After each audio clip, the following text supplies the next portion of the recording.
Alright, let's go back onto this. Just as I unmute the mic, I can hear a bunch of geese in the background.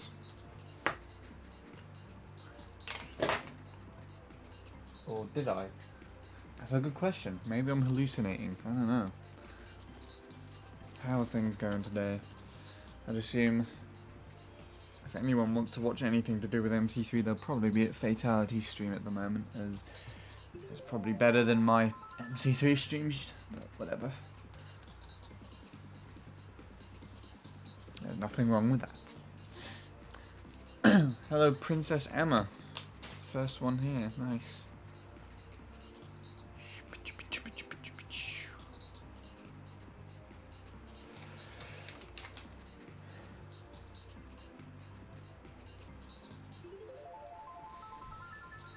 Check my own stream, actually.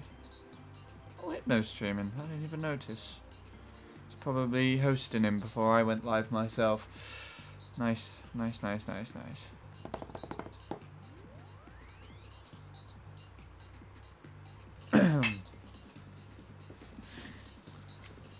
There we go.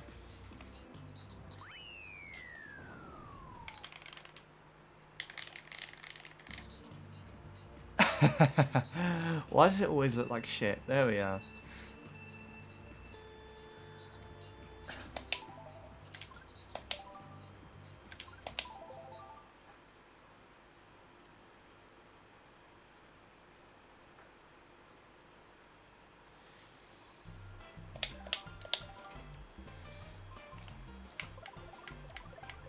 So, still on the 0.3 grind. Hopefully I can get that sometime soon. I don't know how well I'm going to concentrate on this today because I am tired. Not because of lack of sleep, but not only because of lack of sleep. But because of I went walking today. I saw some goats and everything. It was fantastic.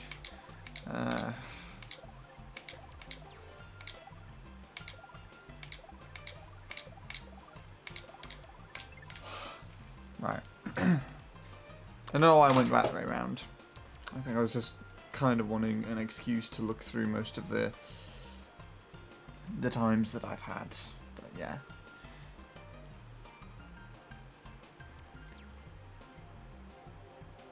I've been doing quite well without listening to anything at the same time, so I'm going to carry on with just that.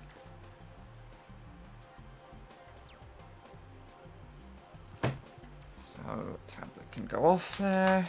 I can pick this up.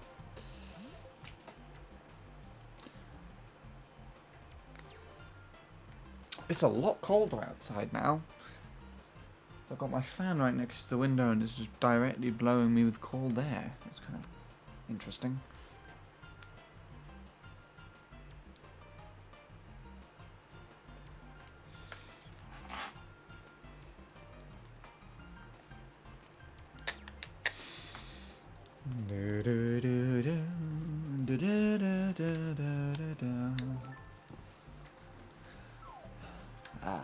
Let's go.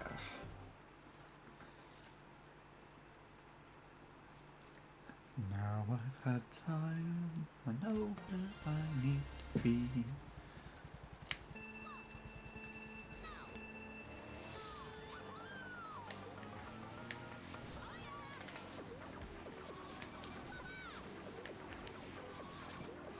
It's fine.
Hi, Soup Played.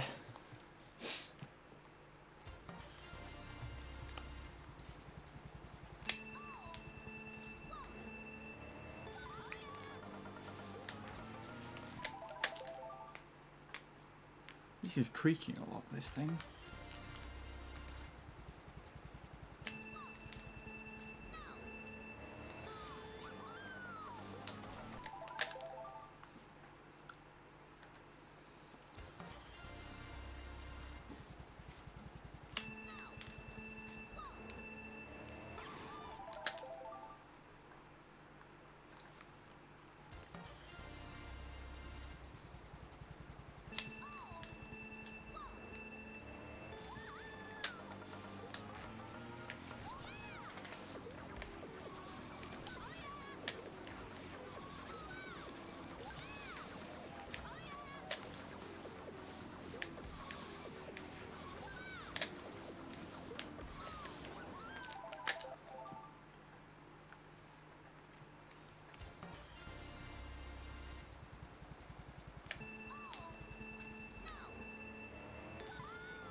Hi, sweetie. You have returned.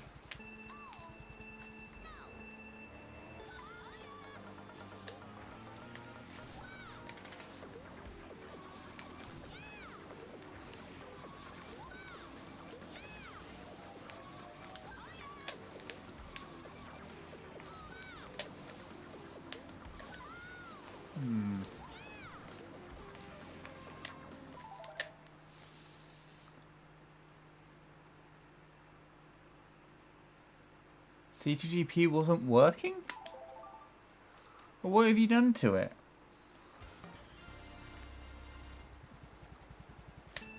I mean, I guess it's also good. It's good to have a break. Forced ones are actually the best. Although you might want to keep going on the grind and everything. It's better to sometimes just have to stop. Because then you can come back and you can just come back stronger than ever.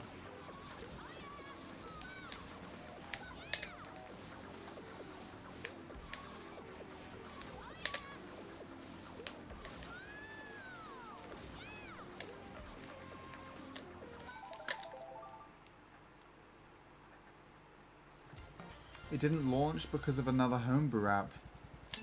Why don't you just launch it through the menu? The main channel.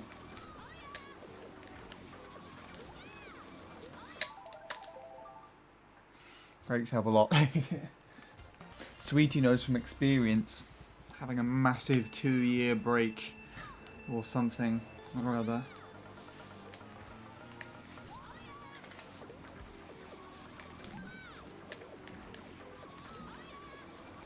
Did you actually like not play Mario Kart Wii at all in that time frame, sweetie?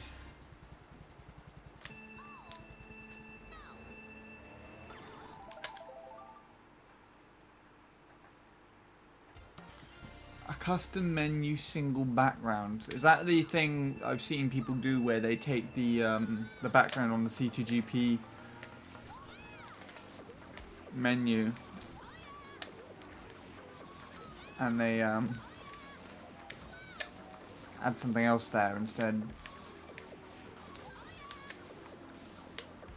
I think I've seen Amin do that. Or Shine, as he goes around by now. Might look into doing that with something. You did not, fair enough. I mean, I'd be more than happy to do that with this game. Ever since I got my grubby little hands on it, I don't think I've had a break from this game at all for more than a year.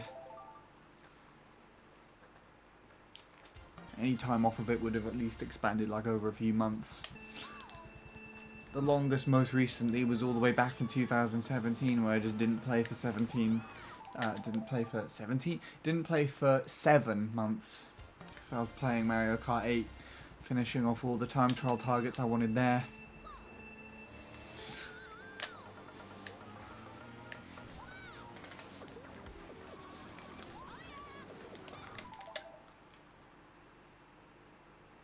I couldn't get things into an SZS file since SZS console wouldn't do that, what it was told.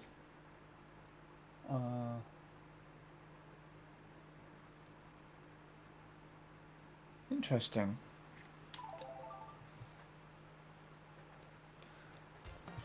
So it's only an SZS file.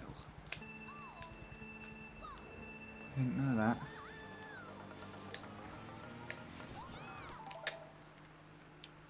So you place the default background in a track selection, waiting races for screen is something else.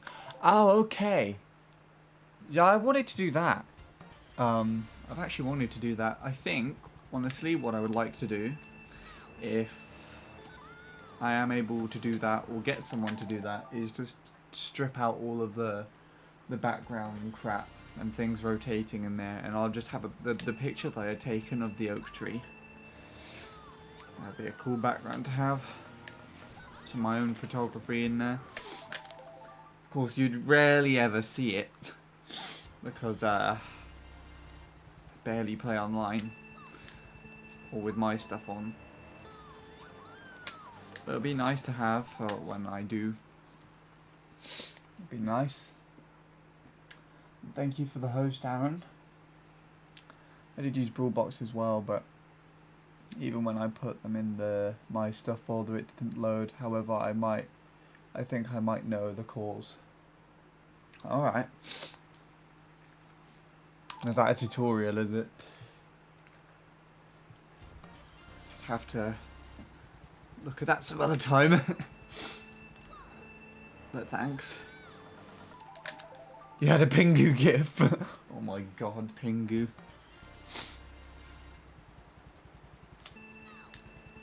Speaking of penguins, I went on a walk with my sister and my dad today, and there was like a little, just out in the middle of nowhere on this country road, there's actually a little memorial for someone just pinned to a tree. So you know, like when you get when you're just walking either in a park or maybe in like a public sort of woodland area, you get benches in memory of people. Well, this was just like a little plaque on a tree down this narrow country road in the middle of nowhere.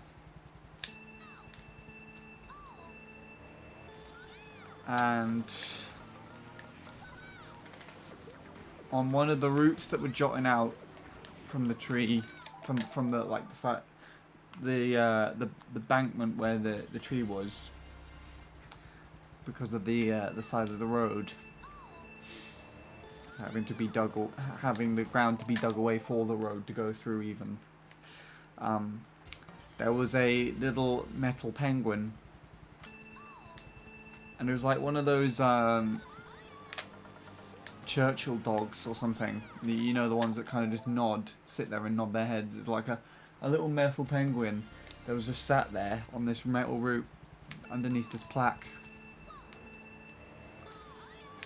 And I was just looking up and just nodding.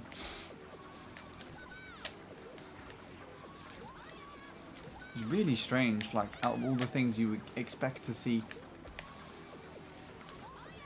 down a country road.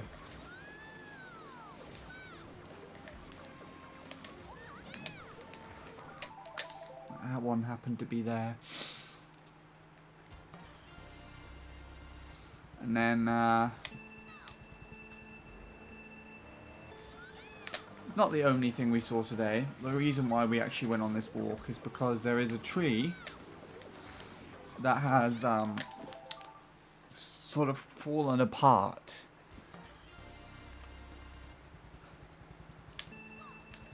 after it's died, but it's fallen in such a way where, like, it looks like it's kind of snapped in half. Then the top half, instead of just falling down to the ground, is now being suspended by the tree next to it. So it's kind of just sitting on 2 or 3 branches of the tree next to it, and is just hanging down. It's really weird. Me and my dad passed it a couple of months back, and we went walking to this area. And so we decided to go back to it there, see if it was still there, and to take some pictures of it. It was really interesting. And then, of course, we saw some goats on the way back home. We passed a little alleyway that went down by, I think it was an alpaca farm. And the path went right up next to a small field with 2 goats in it, called Ginger and Pickle.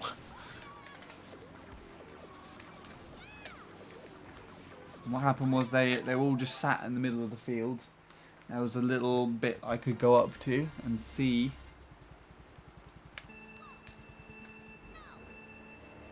You could see the goats, and the goats came up to the gate, and I was stood there with my camera to take a picture of them.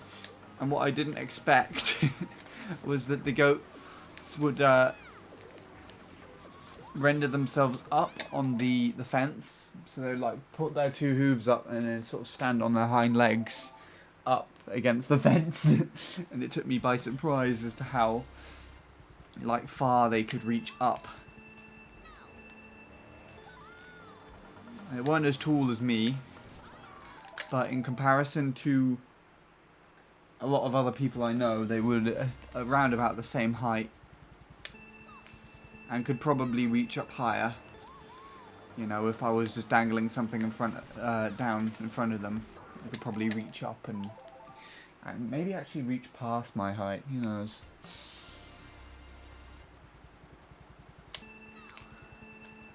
Yeah. Strange animals, but I like them.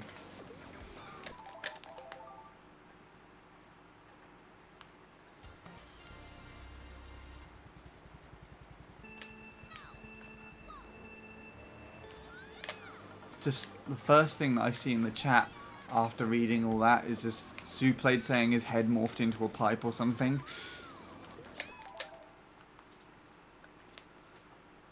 Or head went into a pipe.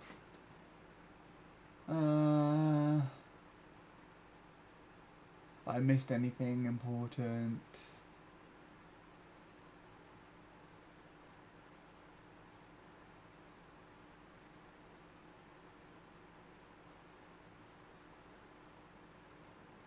Custom position tracker things. I wanted the things that have like various different items as placement on there. So you know, I know there's like first with a blue shell, like third would have like triple shrooms or something next to them. And I've seen quite a few people use them. And I think both Aaron and Amin gave me a file for them, but it's like the American version and not the European version.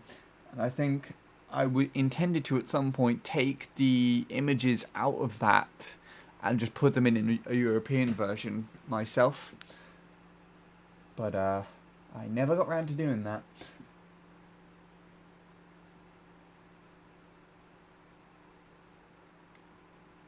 Doraemon, I don't know what that is.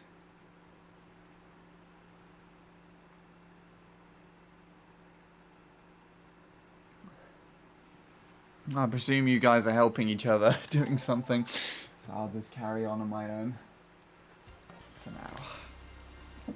I've said what I wanted to say about goats. And trees. And penguins.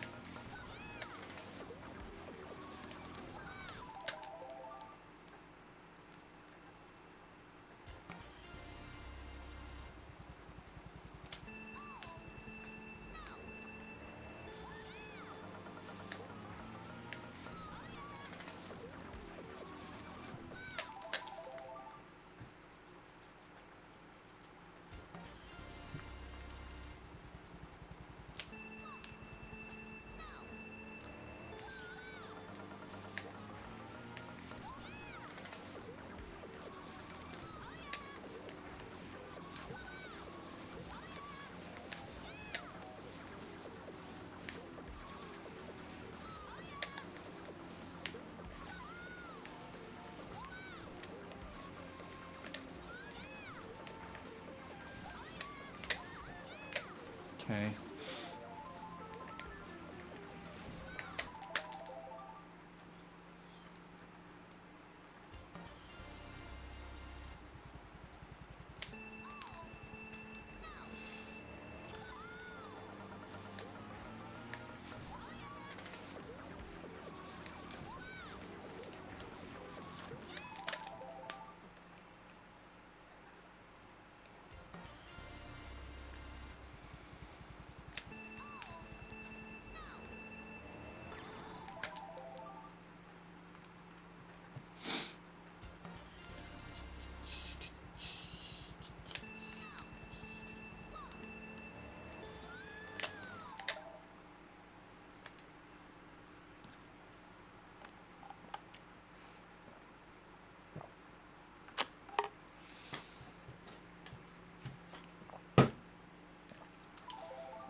Alrighty then, Suplayed. Take it easy. Thank you for stopping by. Maybe see you again later, who knows.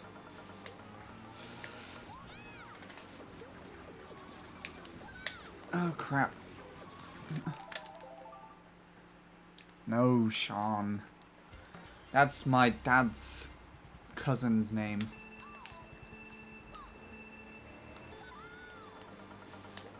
I'm not worthy of being a Sean. Not yet. Oh, you bitch.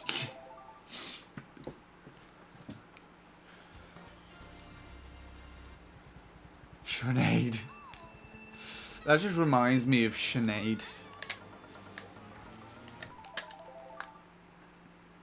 With a name like that. Sinead.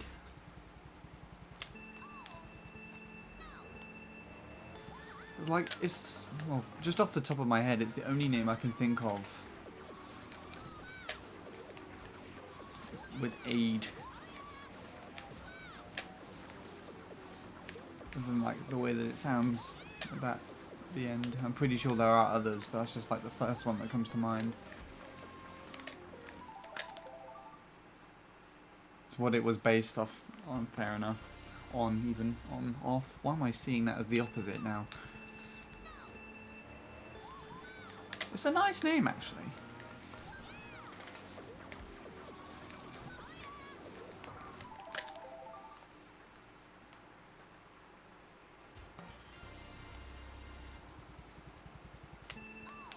Got Lemonade. That's not necessarily a name.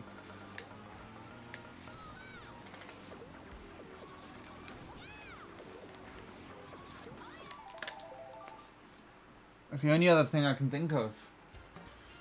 Limeade. I went to I listened back to one of Enmead's streams recently, and he was talking about the concept of limeade, how it's literally like if you just take away the L and an I, it's literally just mead. So the way he would, the way that he sees limeade is just limeade.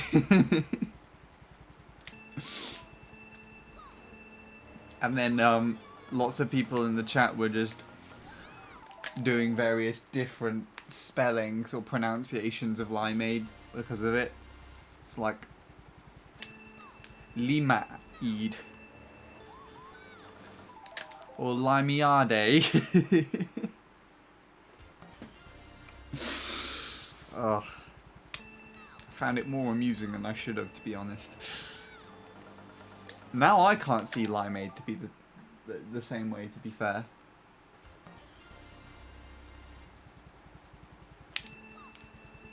I always see the mead in it first.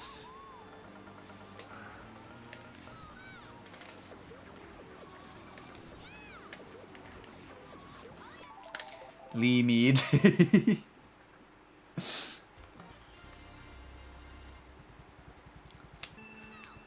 If you just had a space between the two of those, it's literally just someone's name. Second name and last name.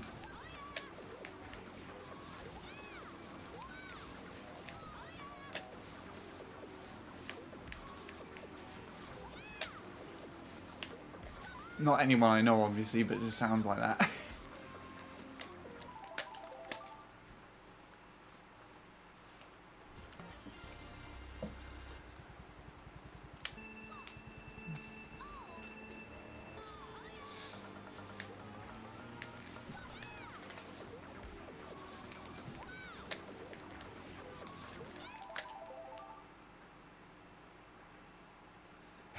Imagine being called Lee Mead.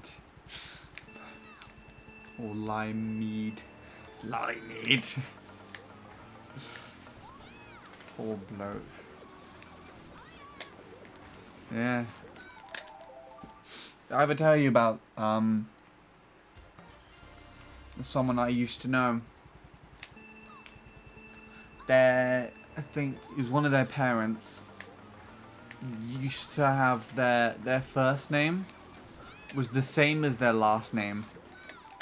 I don't remember what the names were, but I just remember that they were both the same. So their first name and their surname were the same.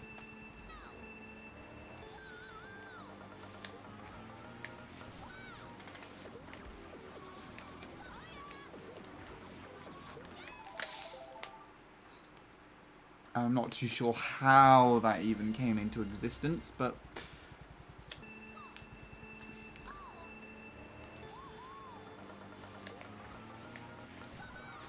whatever. It's not a bad thing, obviously, it's just a really weird thing.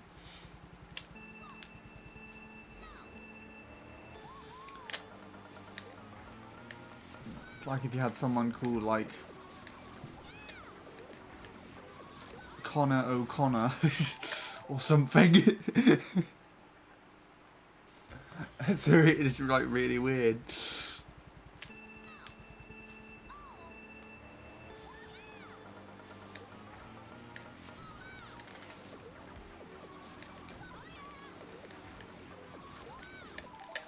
I do think government should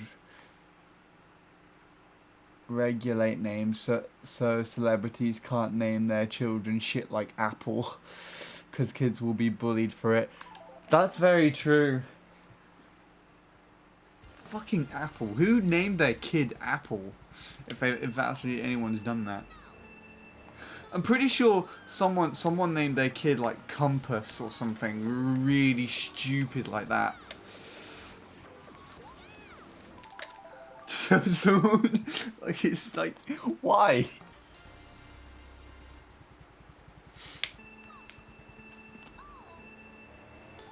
It's like, but it also, I guess in a way, it also just, if celebrities are gonna do something like that,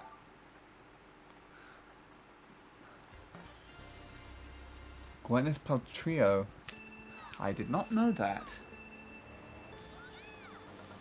Is that? Yeah. Paltrow. Not Paltrio, you moron. Paltrio! Yee!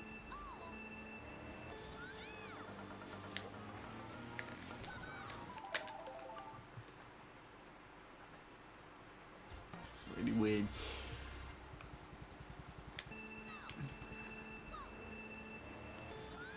What was I saying? Yeah. If celebrities are just gonna do, like, give their kids names like that, then I feel like it's a very sort of public outlook to how much they actually care. If they Like, they don't really care about what's going to happen with their kid.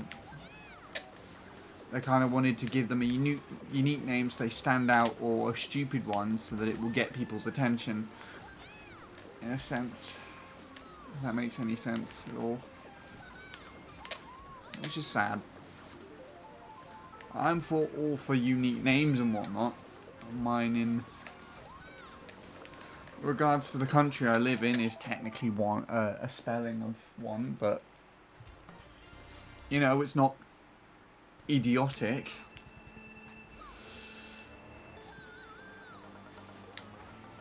Fucking Apple or goddamn paperclip or whatever the hell you celebrities would call their kids.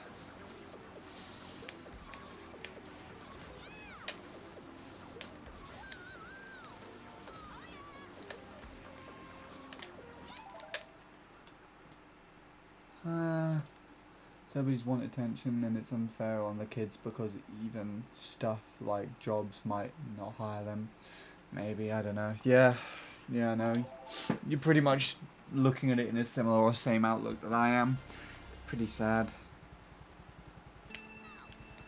Either that or like they just don't care. Like if they would actually wanted to care and put some thought into their kids' names, they would have genuinely chosen something more meaningful rather than, like, you know.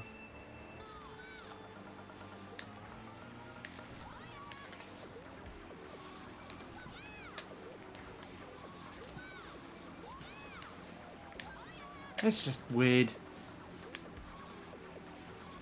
The important thing to know is that at the moment in time we don't have kids, sweetie, so it's fine. We don't need to name them. And if we did, I'm pretty sure we'll do a better job than most people. Moxie Crime Fighter? What the hell? Is that actually someone's name?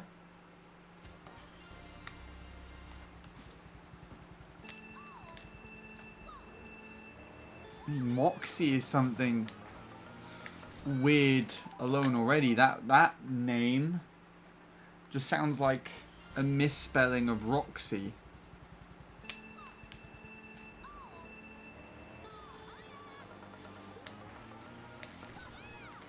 And it reminds me of Firefox for some reason. But why Crime Fighter? What the hell? They want their kid to become like a goddamn police detective or some shit? They want to not do that at all.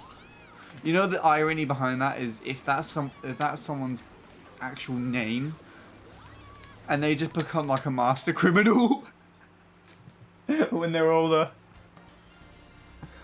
Just like a renowned criminal or like something like that.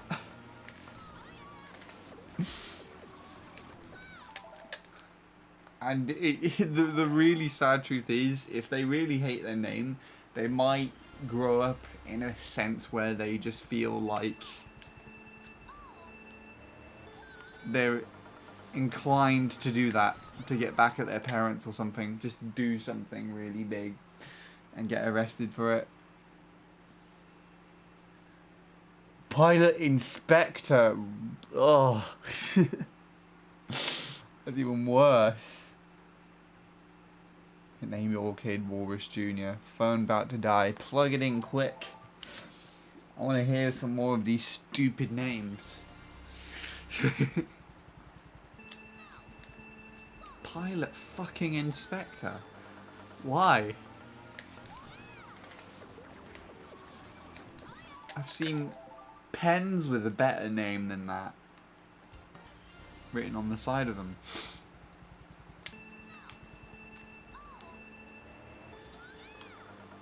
Kind of reminds me of The Simpsons as well in a way, because there's that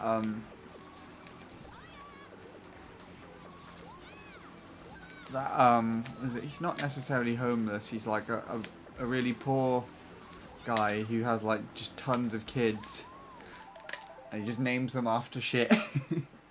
And some of them just have really obscure names or something. I can't remember a lot of them off the top of my head, but oh, they're just really, really silly. Your charger only works when your phone is off. Why? Who designed that? Oh my god, the chat is just turned into a thing with bad decision making. All of a sudden. And to top it all off, I'm playing this track, so yeah.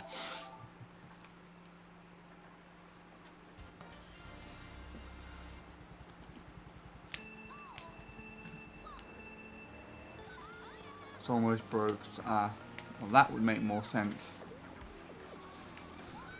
Better load up stream on another device if you can then. So you can carry on watching. That's too far to the right.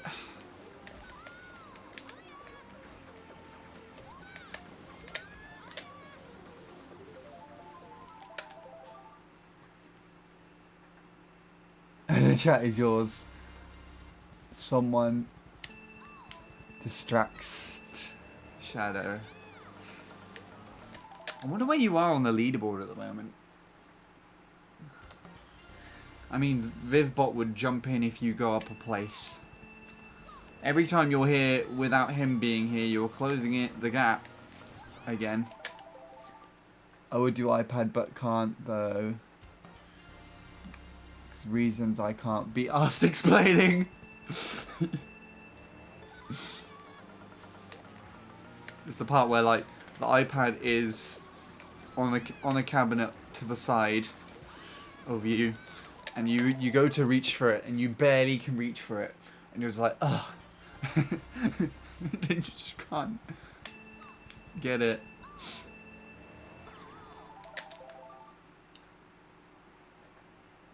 Reasons I can't be bothered to explain. Yeah. Yeah, the leaderboard only seems to work on mobile for some reason. I'm not too sure why. You can only see it on mobile, it doesn't work on computer. At least last time I checked. Let's see if it works here.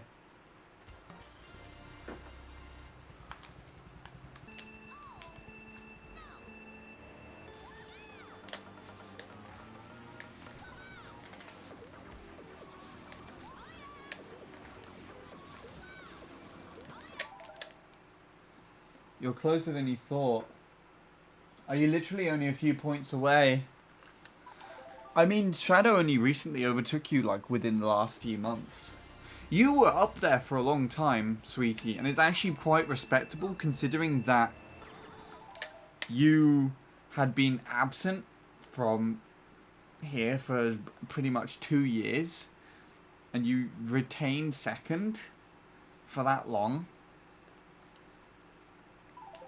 Up until very recently, when Shadow got it back. Shows how much you were actually here for.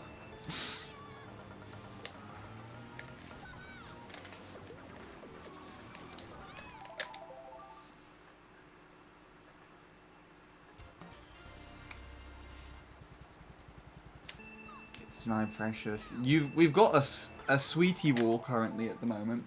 This is what I was talking about with the will wall permit. Because your messages, you have sent so many messages purely on your own, except for the last Vivbot one, that they just go all the way up the chat. And this is what I was talking about as the will wall. Because there'll be time and time again where it's literally just will in the chat, and this would happen. But the will wall permit is only necessary if there's other people in the chat. Other people will have to stop and wait for you to overtake the chat in this manner, if you use that. Free will wall, though, if no one else is here, obviously.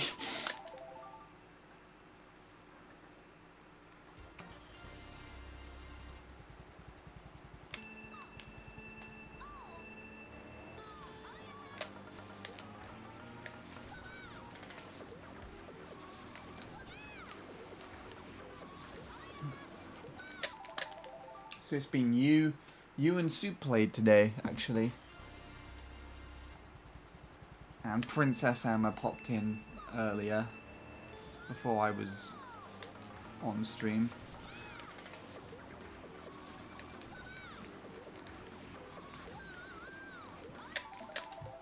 I'm terrible for sending messages before I finish them. About to beat you, Shadow.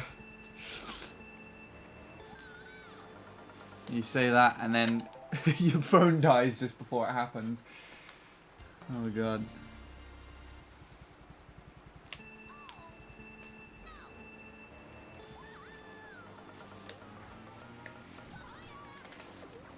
Let's see how close you are.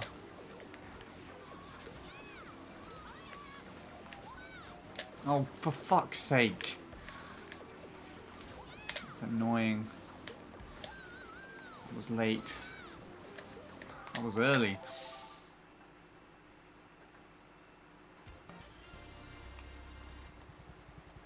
It's bad like your life depends on it.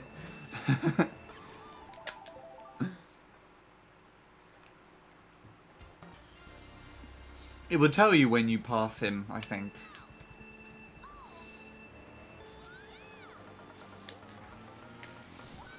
Thing is as well, if your thing runs out of battery and then Shadow then turns up, he'll overtake you again.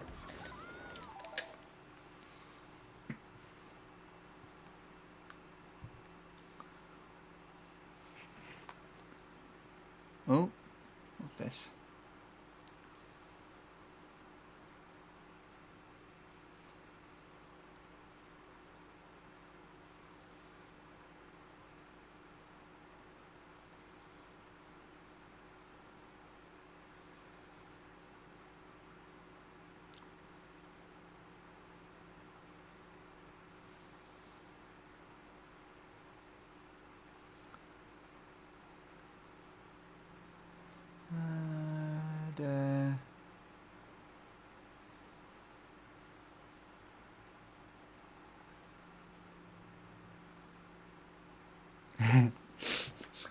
My cousin just responded to the picture of the goats I sent him.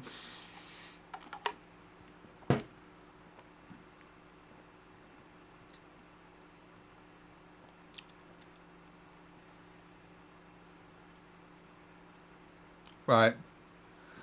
What was I saying? Hello, Lord Soup. Did you do the thing that I think you did? Yes, you did. I didn't even see it. Start up a bread convo. Thought you would do something like that. I watched the video. What video? I'm gonna die soon. Ah, crap. Basically, that lava level you were stuck on is impossible in multiplayer. I designed my courses for single player, so you literally weren't gonna beat it. Ah, that's really silly. Why? Why, Lord Soup? That means literally one of us have to go back and play the goddamn level.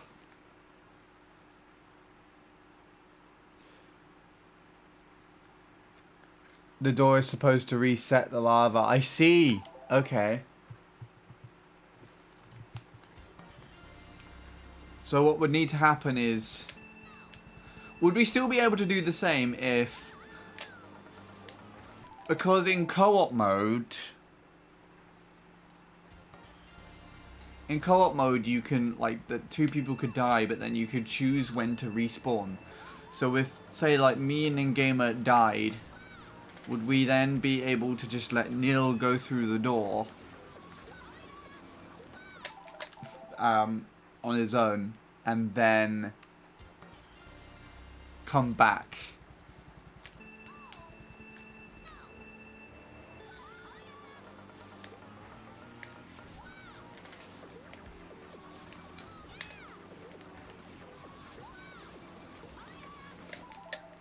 Not sure. Well, that might be something to try. This is a hold up. Give me your battery life. Oh god, Shadow will be here soon. And hello, Sean. Anywho's. I'm gonna start on the bread convo then.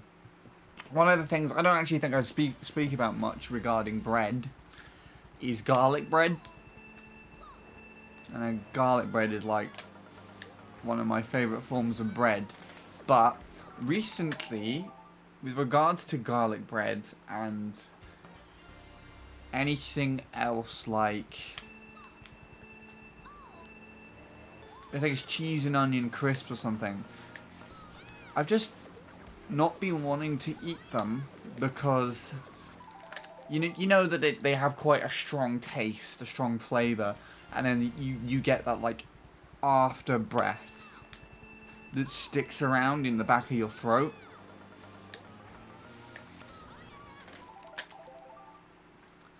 That's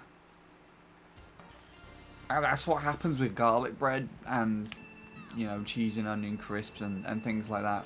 I just, as recently as like the last year or so, although I still enjoy eating them, I have not enjoyed that aftertaste, that after effect. It's just not very pleasant at all. So, you know, I don't know where to go from there.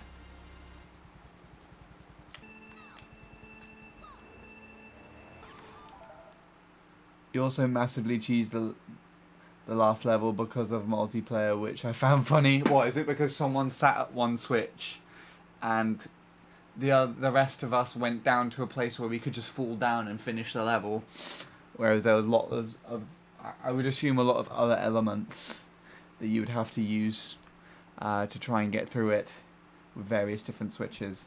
Guess what? What do I have to guess?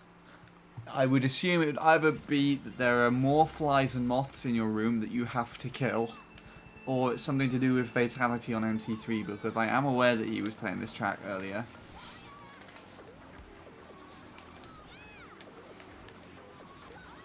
If he's PB'd, then that's fantastic. If there's flies in your room again, that's not so much.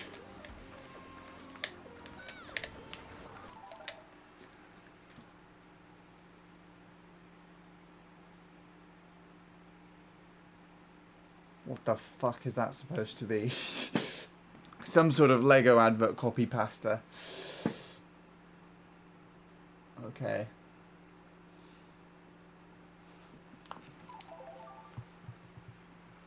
You know what? I think that's actually like the old advert for I think I actually remember that advert.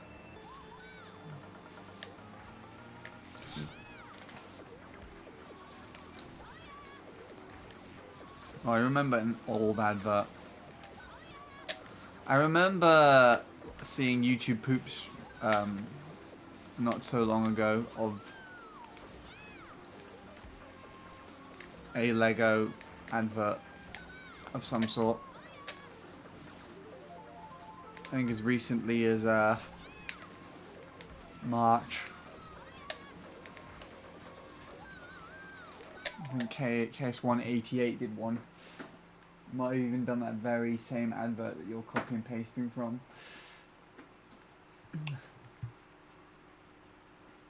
Why? Why? What relevance would that have to my stream? It's not something that... It's literally just something you brought up now.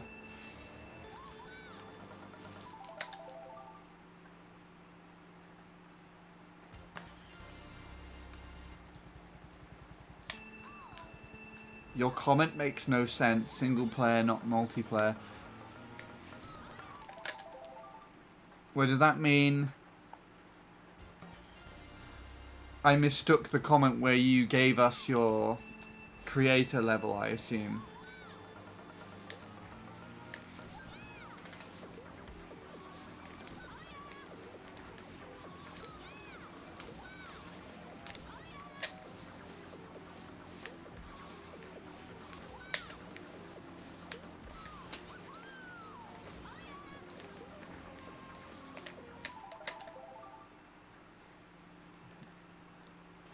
The size of MC3 look like Lego bricks. No, they don't.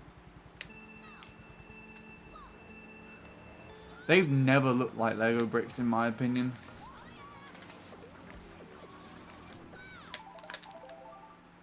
It looked more like Minecraft emerald blocks, if I remember those correctly. Because they had like some sort of diamond or cross section to them. At least the green ones do.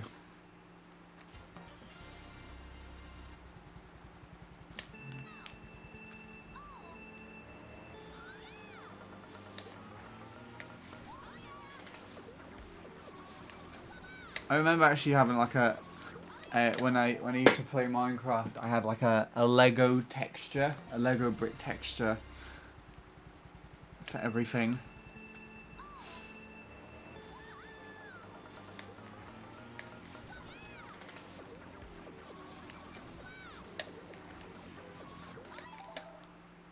No, I mistook you and thought it was gonna be single player. Oh! Because my video to kickstart all the Super Mario Maker 2 stuff was single player on Will's stage. I see. So he played an unbeatable level for 40 minutes. Damn, that's a shame. I mean, it might not be entirely unbeatable. We might just need one person to go through the door. Just need to voluntarily kill ourselves. Who knows?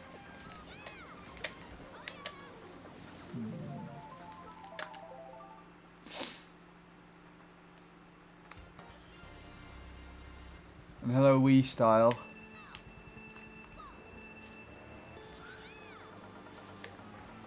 And hello, Lewis. How are you doing? Shadow's been looking for you. every now and then when he turns up in my stream chat, he's like, "Has Lewis been here recently?" I must want to talk to you. How are you doing? There is a playlist on my channel with all the videos for the virtual festival that were submitted. So you can watch the whole set on the studios channel. And then I recently, I think about 4 days ago, I uploaded my favourite song that me and Emma did to my own channel. So there is a video up there. On my main channel, yeah. I mean, I could link it to you if you really want. And there's also a command, if you type in !, the return, which I've already shown you that song as well, but it's up on SoundCloud now. The final version is up on SoundCloud, and it should be higher quality than on YouTube because it's on SoundCloud. I can give you the playlist though if you like it. Let me do that now. How have you been otherwise, Lewis? How has everybody else been, actually? I don't think I've asked that to anyone else already.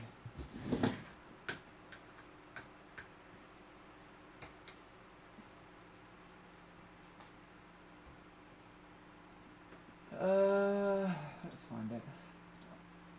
Channel.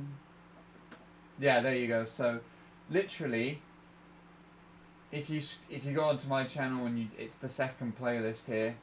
It's just called Virtual Festival 2020, and then on my uploads, it's actually not here anymore. What the fuck? Oh, it's like the 6th upload on my own channel.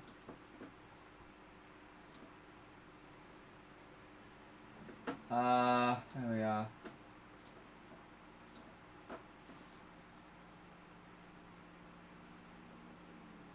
Yeah, that's the one. I did share the return with you before, but I didn't have the video for it when I shared it with you. It's the one you really liked. Is that it? Hold on, what's this one then? Why are you not showing me?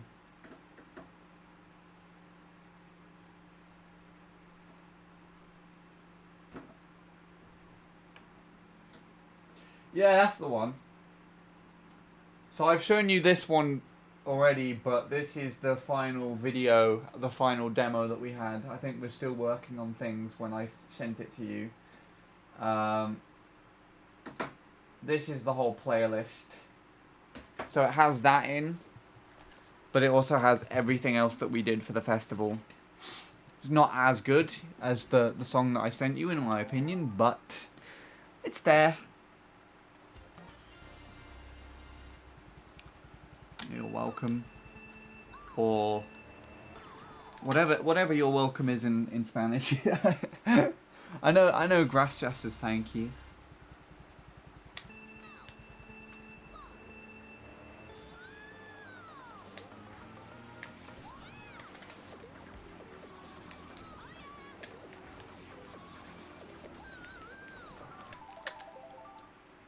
Oh yeah, I don't know if I told you or not already, Lewis, but I PB'd recently. Well, as recently as the beginning of last month. It was really random because I was just playing between like half an hour to an hour every day or two whenever I had the time.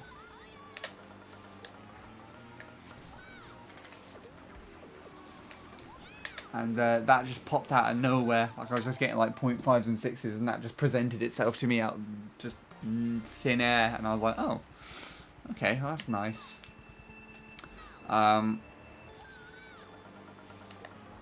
You told me on Discord, fair enough. It was a small improvement, 4.7 to 4.4, but I'll take it nonetheless. Yeah, things have changed recently, so targets might not necessarily be the same. Where the hell is my mouse? Why do you do this? There we go. So there. This is now what 10th European is. 118.332 by Jimbo. Because recently, Scorpy and Fatality have played the track and got up into the European tops, and they pushed it down. So it was 3.68, I believe. And now it got pushed to that. And although I'm pretty sure that's still on the table to get eventually, that's not the target at the moment. So yeah, it used to be 3.68. I think that was a bit more manageable. 0.3 is pushing it a little though. Low 0.3 even. Yeah, slowly but surely. You were right. You were right all along. And you were the first person to make that prediction as well, way back when I had like a 0.8 or something as a PB. Now I can get that time in my sleep. Now I can rival Tyler like this. As well, which is ridiculous.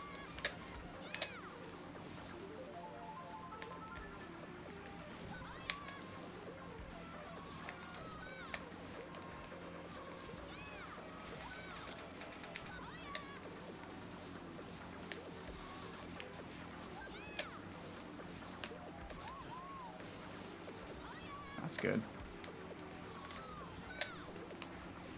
Oh.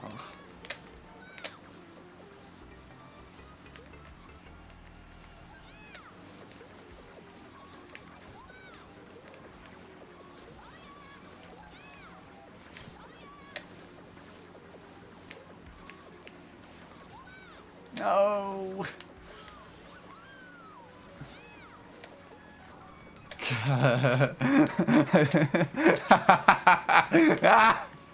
Oh, that's so stupid. Well, there you go. There's a PB fail. Just for you, Lewis.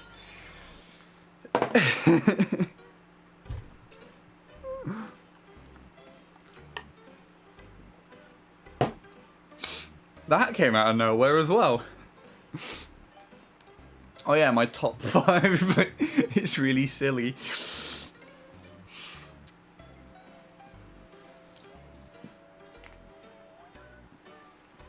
Yeah.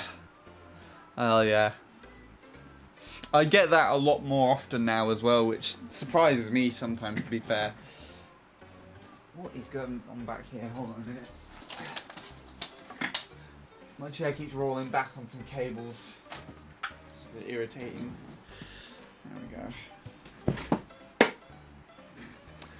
I'm pretty good, actually. I think the driving for today is relatively on point. So I might PB, and that kind of shows that I could have done it just then.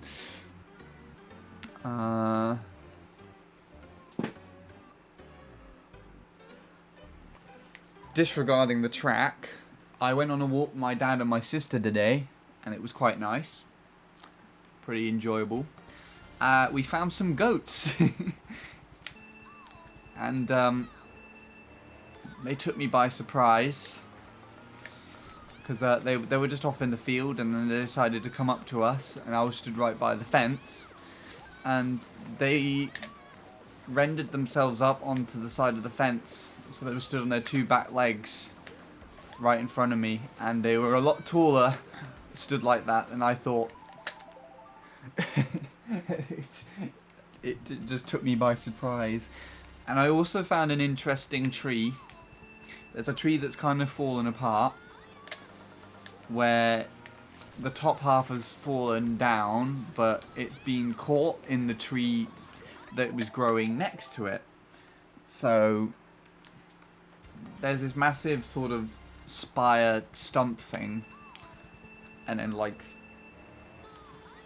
I'd say like 10 feet away from it, there's just this tree that casually has a dead tree suspended from a couple of branches just in it, and it's really weird.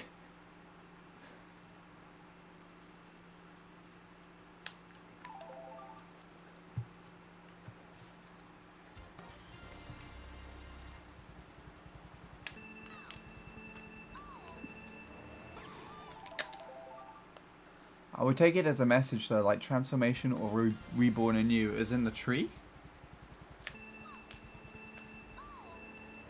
Or the goats. That'd be interesting. I think the goats just wanted to see us. So I'd assume you mean the tree. I can't concentrate now. Ugh, ugh. Need to cool down a bit from that other attempt.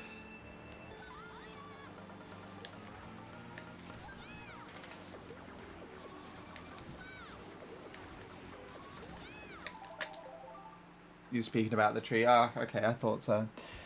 That's a good way of looking at it, I guess, in a sense.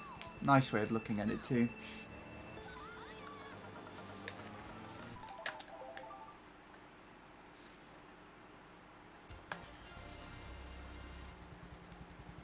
I could send you some pictures of it if you like on Discord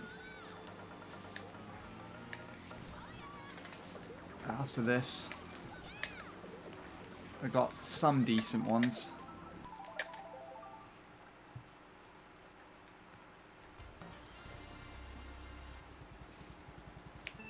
And of the goats. It was just a nice walking area in general. There's like a dirt I think it was like a dirt path that a tractor made through this area of pine trees. Where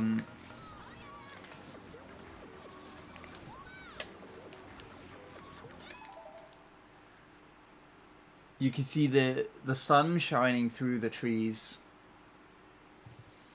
in a sort of unique way. So the pathway was open. Obviously, the trees weren't right up close to the path. They were quite a bit off to each side. But as the trees are so tall, they're shady enough. So I got some good pictures out of that. It looked like a really nice sort of woodland area.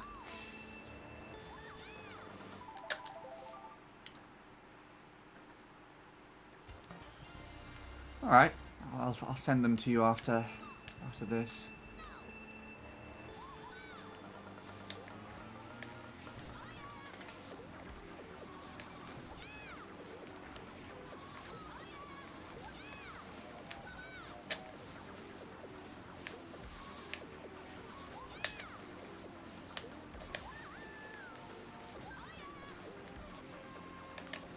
Ah! Oh, that's too far over, isn't it? Okay.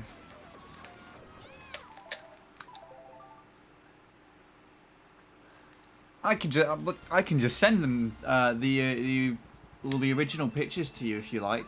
You're more than happy to have them. I don't get any use out of taking them, other than sharing them on Instagram. So yeah, you can have them if you want.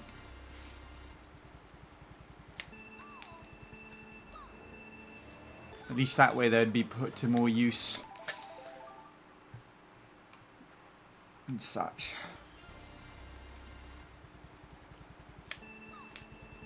I could literally send you all the ones I took as well, actually, because there are not many. I think there's like... Actually, no, there might be quite a handful, like 30 odd, and they're quite big pictures, because they're taken with a DSLR camera, so maybe I'll select a few and just hand them over. We'll see. We'll see, I'll figure it out.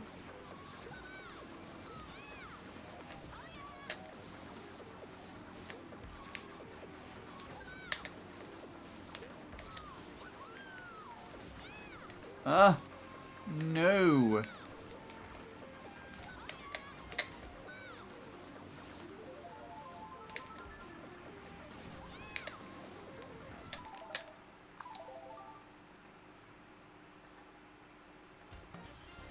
I uploaded your Facebook or WhatsApp. We were pretty much alike. Nice. There you go then.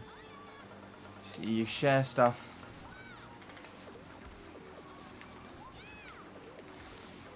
I would do the same. I used to do the same on Facebook.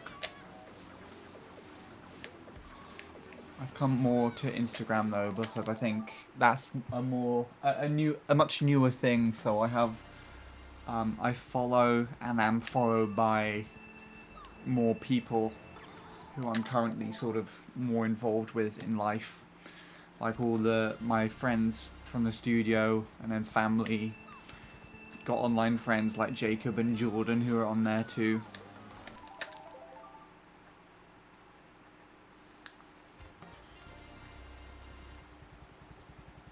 And Bradley.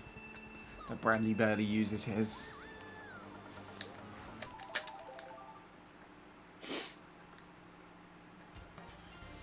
And there's a few people that I follow, a few celebrities. And by celebrities I mean like probably YouTube channels and musicians that I like.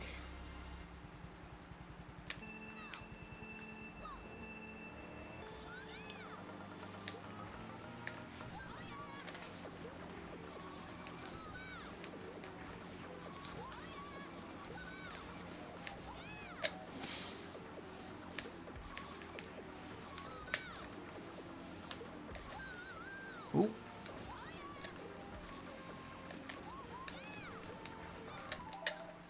Instagram is way better than Facebook to share little moments like that, but I don't have an Instagram account. Fair enough. I mean, if you don't have it, then you've already got somewhere to upload pictures and photos to, so it's not a big loss, I guess.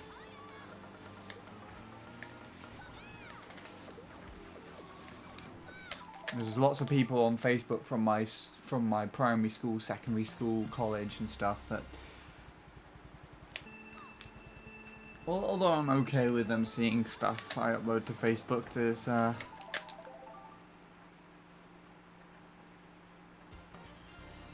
yeah, I don't know. There's some people on there that I would prefer not to share things with, but it's more, actually no, because there's also a sense of being able to share it more with other people, because on Instagram, if your profile's not private or anything, then anyone can see the pictures.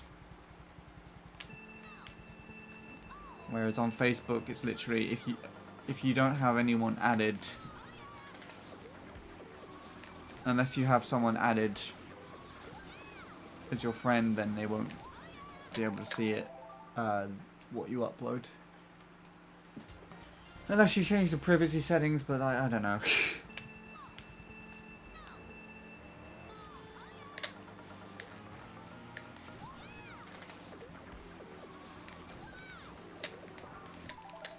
Your beard is huge. Oh, in the videos. It's such a mess as well. Oh my god. Like, I haven't been to the barbers since like February because of the lockdown and everything, Lewis. So my hair is really long and my beard is really scruffy at the moment.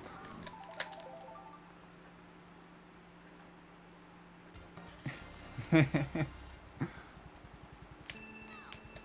haven't had a haircut in 6 months. There you go then. That's a similar time frame actually. February was like 6 months ago almost. So you kind of know how I feel. And I just don't shave. I like the beards.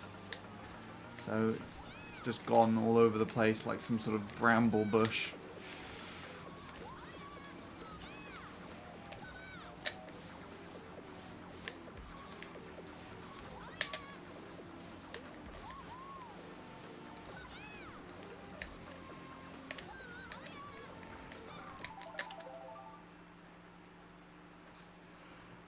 Yeah. I need to get it trimmed soon. It is irritating me a little bit that it's just so knotty and uneven.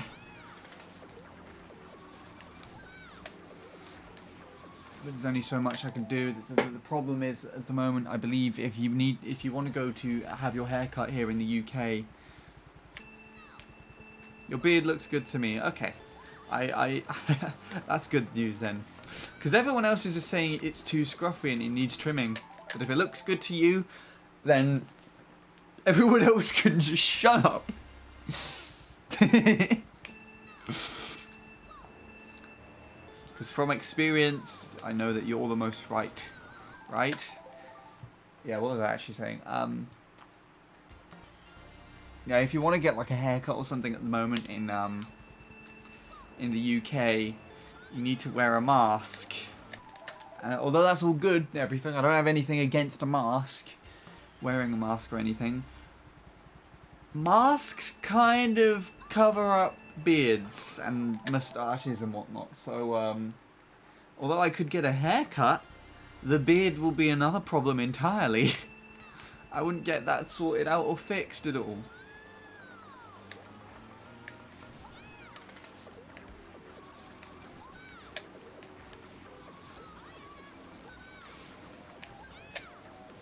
So, problem. It's very confusing. I still don't understand. The UK changes everything like every few weeks anyways. That was nice. Though 2? Oh, 1. Okay. That's quicker than I thought then. And I fucked it up.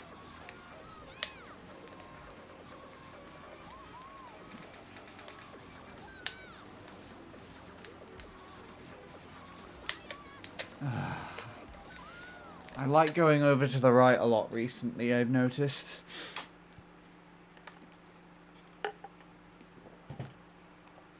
Yeah, that was a nice lap. That was nicer than I thought it was going to be.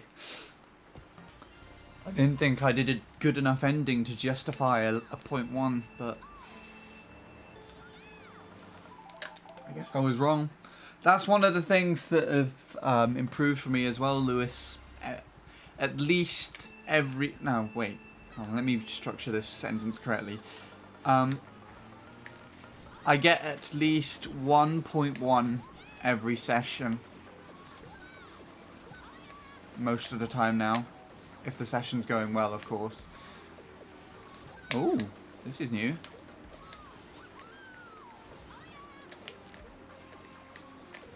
Ah!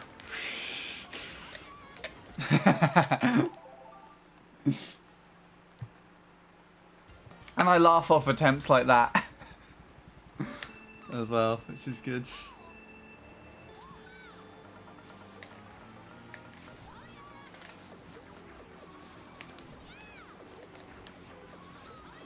If it just misses, laugh it off and carry on, you know? It's actually a mentality that my friend Emma has kind of given to me. 'Cause, you know, I'd usually be quite pessimistic beforehand.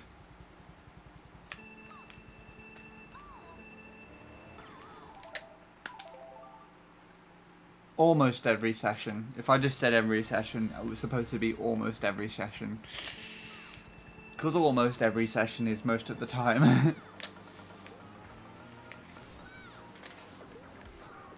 Ow! Right, that's fine. Don't say that, allow him to show off. Thanks, Lewis. Yeah, I mean, I got my, what was it? I got my, a new best lat 1 yesterday while talking to Sean, the other Sean, about the UK tops. And I don't remember the original discussion, but I think we were just sort of having like a we're just having little semi stabs at each other about how he likes to play loads of custom tracks and he's got loads of gold stars. And I said, well, you don't have any UK tops. And just while I was talking about that, I casually just got a new best lat 1 or something. It's out of nowhere. But what was even funnier as well is there was one point, I think the day before, where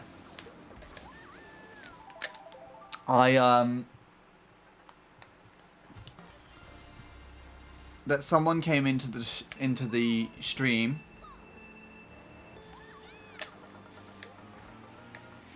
and as I was talking,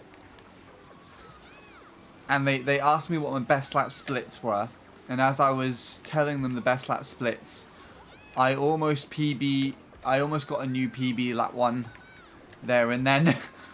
Like in the same run that I told them what my best lap splits were, and then I just smashed into the pipe on the final turn. Nice shortcut.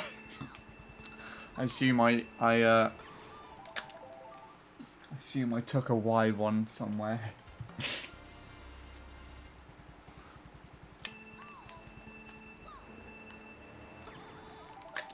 Oh, great. Start at Boost Purgatory, my favourite place to go. Right.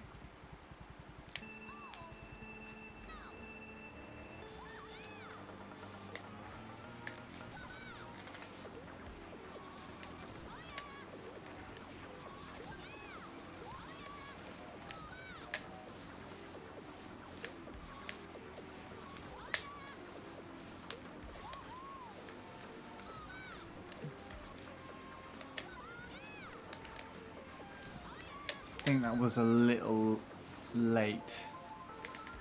I don't know.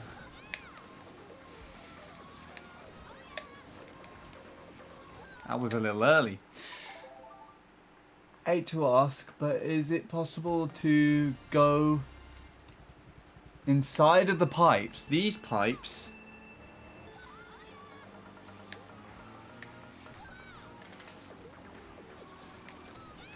How would you go in? Wait. I wouldn't know how you would go inside them. I assume you mean the ones at the beginning here.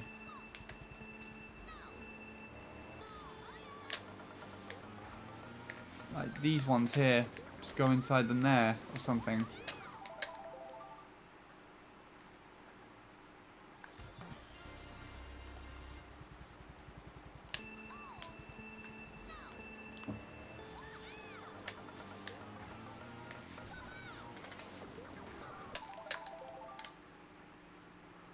I'm not sure, I never tried.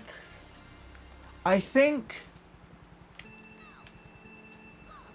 there was actually a video. I don't know if I'll try and find it.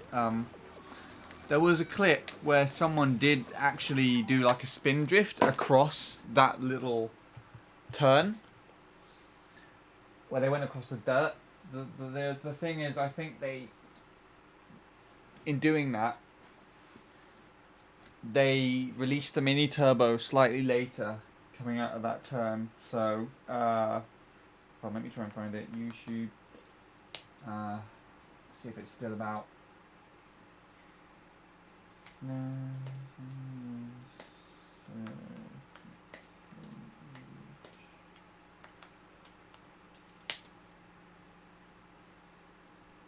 Yeah, there was a corner skip strat.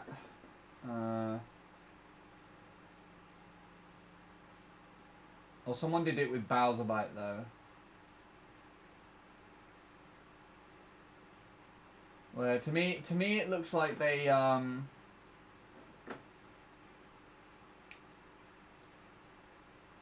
had to release their mini turbo a little late because they released it kind of where they were going after the pipe. I'll share it in the chat so you can see it as well, Lewis, because you'll probably be better to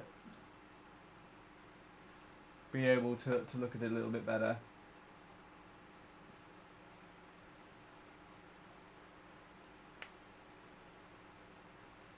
I'm not a god. You'll probably know it better than me though. Still, big question is how can we pass inside the pipes without losing time? Yeah. It's just, to me it looks like it's kind of, it'd be the same as going around it in the long run.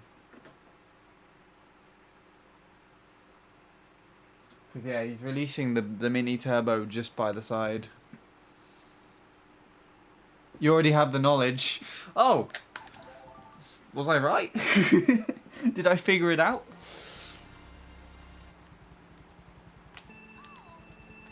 The task doesn't do it, so probably not. That's also a good point. One that I didn't think about, which would have actually been a lot more logical.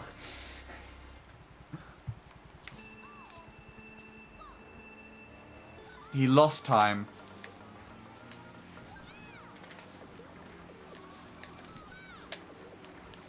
Okay. There you go then. Oh, he landed in the mud. Well, that's a double way of losing time then. Because if you hit the mud, you slow down, and then, of course, you would get the mini turbo later. So that, yeah, that wouldn't be quicker at all. It would be interesting for someone to do on tasks.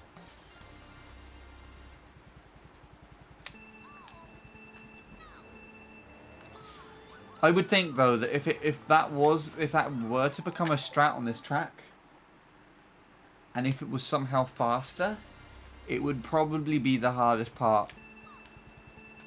Because I would assume in order to clear that gap without hitting any dirt, you need to sort of spin drift, and then I guess regarding TAS, it can just hold a really precise angle where it will just, you'd be able to just turn enough to get the mini turbo out before the green pipe.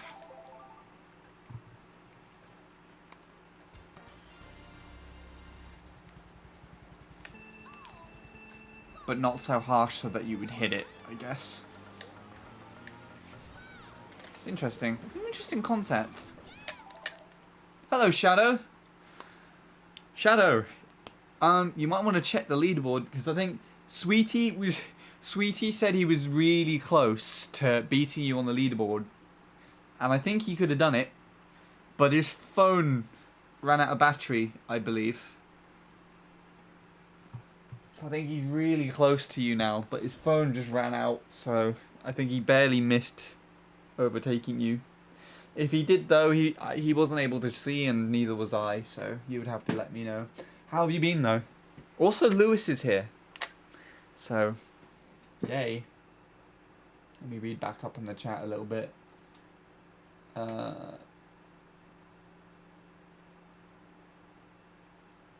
Yeah, it was an interesting question, Lord Suit. Like Lewis said, it was nice to kind of just look at it and theorize things like that.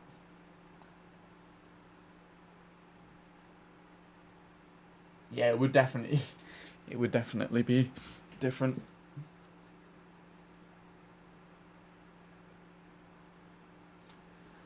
I'm 1,759. Sweetie's at 1,588. He's not that close to me yet. Okay. He made it out to be a lot closer. The problem would be what will happen regarding the triple mini turbo. How will you will your angle be? Will you be able to do a triple mini turbo? That is a good point as well. Because he looked like, in his video, he looked like he went too far to the left.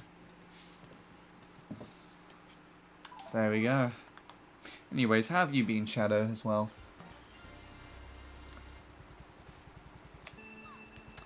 There's a lot of things that could yeah, this is interesting. I don't have anything else to say, but it's interesting. I won't attempt it though, obviously. I will stick with this. I feel like some people do actually do the second turn faster than me and Tyler are doing it right now anyways. While saying that, I did it faster than him. I caught right back up again. I think that's purely because I just managed to release the mini turbo earlier. Oh, I still hate that turn though.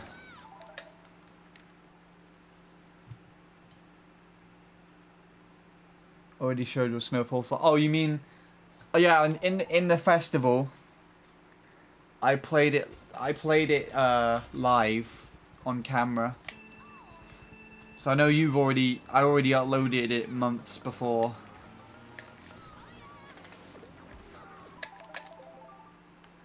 On YouTube.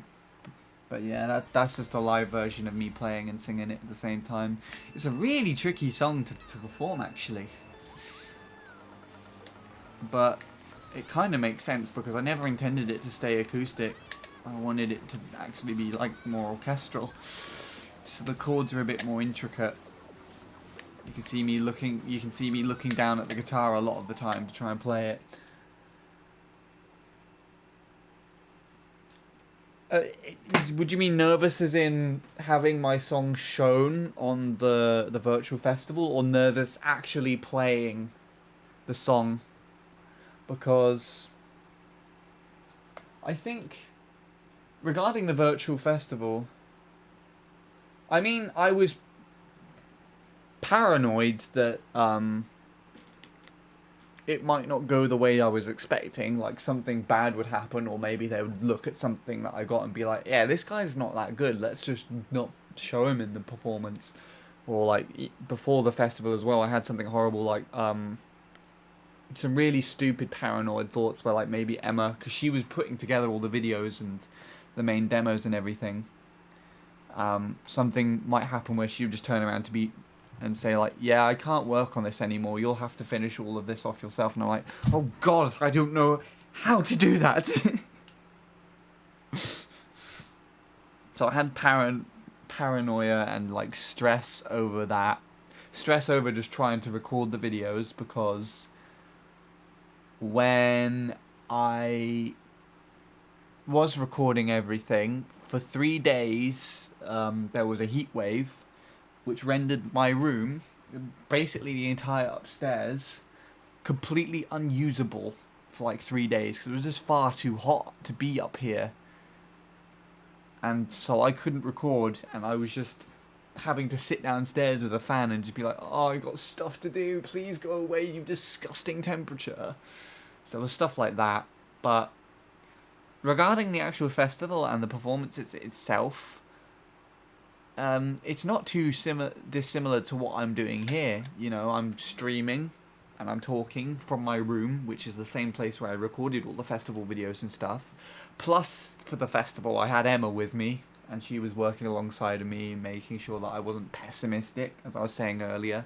She's very good at keeping me optimistic and making me feel positive about things. But, yeah. I was fine, I think, for the most part. For Snowfall in the summertime, that video specifically within the festival, or for the festival set, was my least favourite, because I kind of performed it acoustic and singing like I did just in front of a camera last minute. Because me and Emma just weren't going to be able to come up with like a full instrument parts and everything and all those videos that we were able to with everything else. So to just save some time, we just decided that I would play it acoustic and sing it, which is how the original demo that I uploaded to my channel was anyways. So, but I didn't like it because, of course, of that difference between everything else, and I didn't enjoy it because it took forever to get a decent enough take, in my opinion. I think I look back at the video, and just for Snowfall in the Summertime alone, I at least had 80 attempts to try and do the song, spread over like at least 2 days. It's just really tricky to play and do at the same time. But yeah, that's the thing. 80, yeah. 80, but that's not like completely ran through to the end on each attempt. Like, there might be an attempt where I would just play a chord and then the guitar would sound slightly out of tune, so I'll then stop the recordings on everything and tune up the guitar, start again. I'll get through to maybe the first verse and then get to the chorus, mess up, and then, yeah, you know, so they're not all the same going through and everything. I wanted it to be as spot on as I possibly could make it. And even then, yeah. You know what we mean. There you go then. Good. Anyway, sorry I waffled on a little bit there. I just get the feeling that someone has already thought of these questions. Probably has, and in a sense, Lord Soup, that's probably why it's not done, because maybe, well, like in that video, it showed that it wasn't faster, and maybe other people have tried it and found that it's not really quicker anyway, so other people who have asked the questions before have already got their answer, and so just stuck with the doing that turn that way. And that's why we don't really see people doing it. But, you know, doesn't hurt to ask.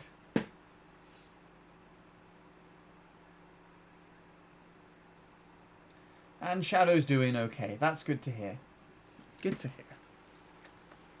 Let's carry on, shall we? Nice little ramble there. Didn't join earlier because I was playing Smash with someone. Honestly, fair enough, Shadow. I hope Smash was fun. I have not played Smash since last year. Actually, no, that's a lie. I don't think I played Smash Online since last year. At least like last year in November or something. In fact, I think actually the last time I played Smash Online was with the both of us, Shadow, but I'm not quite sure. But the last time I did play Smash was when one of my cousin's friends visited my cousin from university. And I was spending time with my cousin too, so we all just sat down and played Smash for like an hour or two. Yeah, that's the one. You, me, Josh, and Gamer. It's the last time we played. I've never really got into Smash personally, find it hard to get into. It is a hard game to get into, Lord Soup, and quite honestly, I'm not entirely into it either. The main reason as to why I play it in the first place is purely because Josh picked it up as like one of his favourite games. And so in order to hang out with him and my other cousin as well, actually, I kind of play it. Same as my sister, actually. My sister's not even like any into video games at all, but she got into and started even, I guess, enjoying messing around playing on Smash. What does this say? My mum and I did like 6 attempts to record a math exercise. It was somewhat problematic, even though my mum was recording while I was doing it live. Wow. That's a very interesting concept. What was that for, might I ask? Was it for like a presentation to show people how to do it? I assume.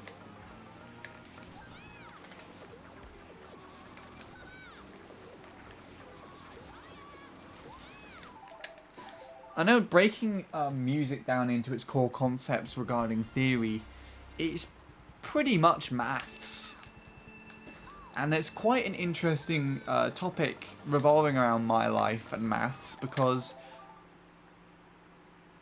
I was not good at maths in primary school, and I did so poorly at it that I actually had the year that I finished primary school, I believe I had to spend my entire summer doing a maths booster summer class before I went to secondary school, so that I had more knowledge of what secondary school math would be like.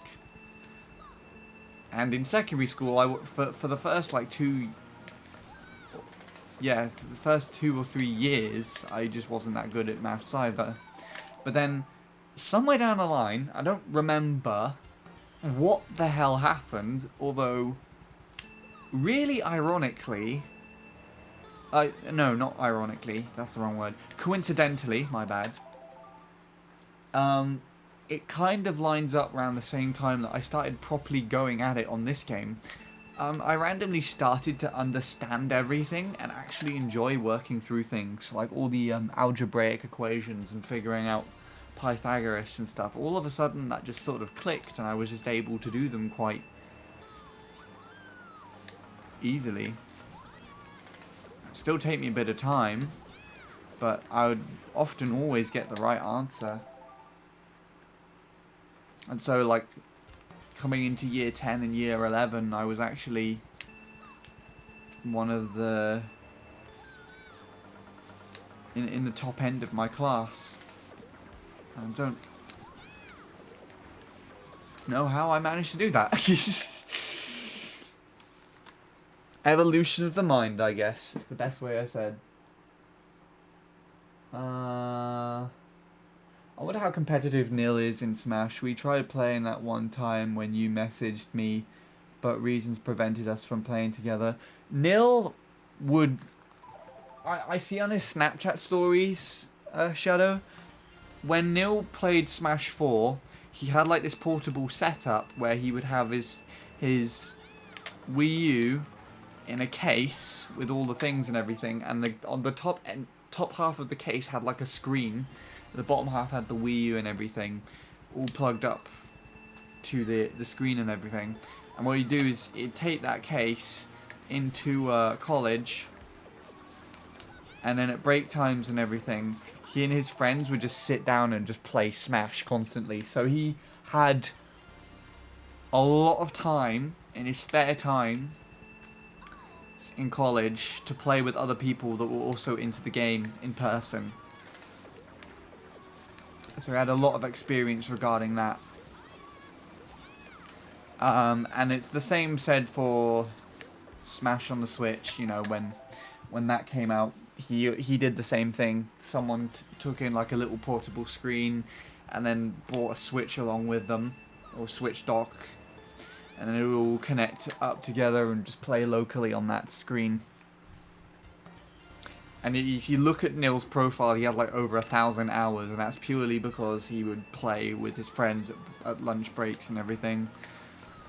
He also plays with his cousin as well, and then his cousin's friends are into Smash. Like, there's a few test recordings that he sent me where he's joined Adam3815 and his friends from school, where they're all just playing online, and they're just doing 1v1s between one another. Like, he's done a few test recordings where he's recorded some of that and had the cool audio on and everything. So I wouldn't say he's competitive as such, because he doesn't take part in tournaments and he doesn't play online against random people that much. I would say he's well versed with the game because he's played it a lot with other people that are interested in it or into it, if that makes any sense. So it's actually kind of similar to how I and my sister kind of play the game, because although we don't really invest much time in playing it in our free time, because Josh and then his brother plays the game a lot, we kind of just played it with them and learned off of them, if you know what I mean.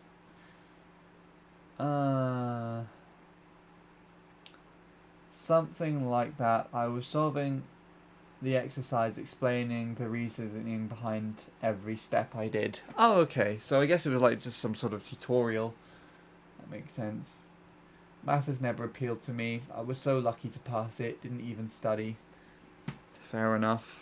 I mean, I don't like it by any means, but I just randomly, somewhere down the line, became better at it, and I'm not actually too sure how.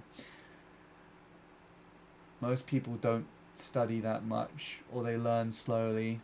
At least that is my experience regarding classmates. They learn very slowly. That might work for me as well then, Lewis. Maybe I just needed a bit more time to get into it.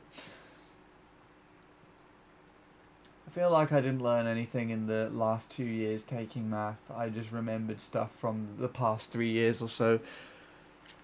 I mean, I guess in a sense that's also what maths is. It's just remembering a system of how to do things and then applying said system, set rules to try and figure something out in a certain way. Like, you know, Pythagoras theorem and algebra.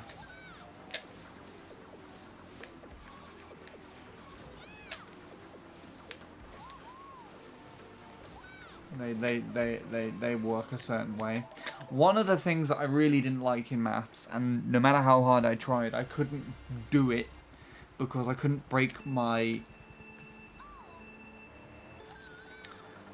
I couldn't break into the mindset of doing it in this certain way, is, I think, bid maths or bod maths or whatever that crap is, where that would stand for the order. If you get an equation with like various different aspects, with multiple aspects, like timing something inside a bracket, and then like adding something else to it, adding another bracket which is dividing something.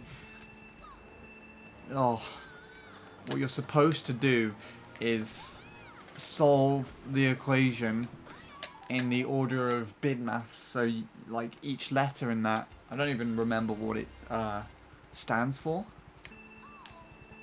but you were supposed to solve the equation in that order. So you'd go through everything with something relating to B. I think I was indices. You would just go through that and all that shit. And no matter how hard I try, I couldn't do it in that order. I always wanted to do it left to right, like you were reading a sentence. Like you would go through that bit and you would just sort of solve it like that. I just wanted to kind of do it in my own way, so I'd always get that wrong, and people would always explain it, and I'm like, but that doesn't make sense to me. It's so confusing. It broke the rhythm that I would usually do it in. It was just strange. And then that never applied to anything else. It's just like, why? Maths, why?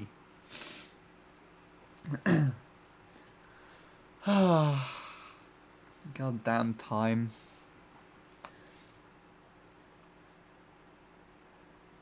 Yeah, everything does. I mean, that's essentially just what maths is. It's essentially just what everything was regarding, like, exams and shit.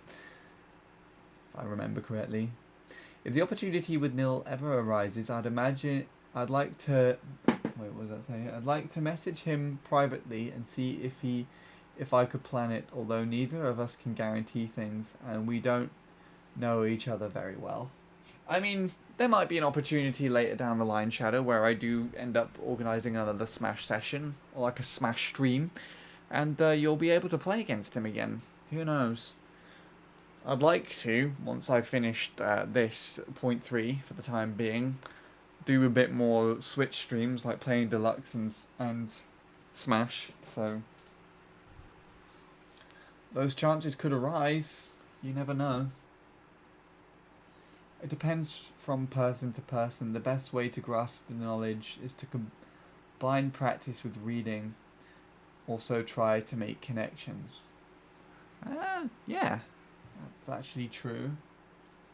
Everything in math always felt so arbitrary to me. I guess that's the point though. If you don't understand your teacher, use the internet to find other people to explain the topics. that you are having trouble to understand. That's actually a very good point, because then you might be able to find someone who explains it in a very unique way that works for you. I guess in a sense that works between me and you, Lewis, for this track, because there have been other people before you came along that would give me driving advice, but you explained it in such a way that I understood and could actually like visually get things down and improve. So I guess, yeah. Actually, that's a good way of looking at things. I never thought about it like that. Hold on a second.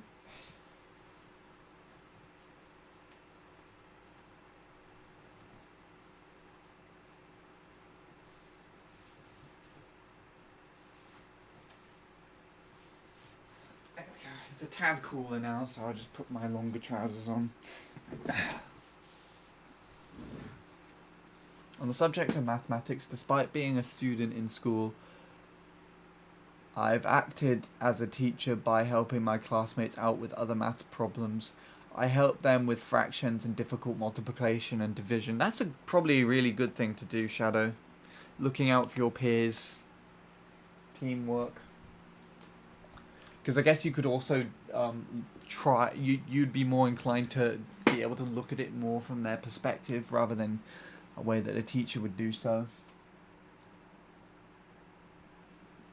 Those with the combination of no internet and no friends are fucked.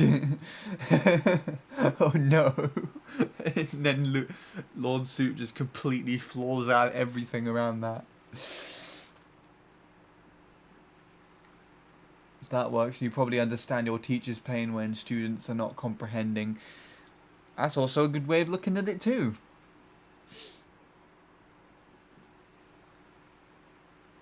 I guess they could ask their parents. It is kind of hard. Or relatives. I guess I was fortunate enough as well that my mum's actually quite versed with mathematics because she's a bookkeeper. Which means she has to keep tabs on all the pricings and records that a lot of people, a lot of companies with the money that they're spending. Oh, I should explain that poorly. That's really interesting actually, because something I found is that for the studio that I go to, they have a bookkeeper for all their financial stuff. Financial, that was the word I was looking for. If I didn't use it. I don't even know if I used it or not. They have a bookkeeper that handles all their financial stuff and everything. And their daughter, who actually lives in the same town as me, which is kind of interesting, because the studio is at least an hour away by car. Their daughter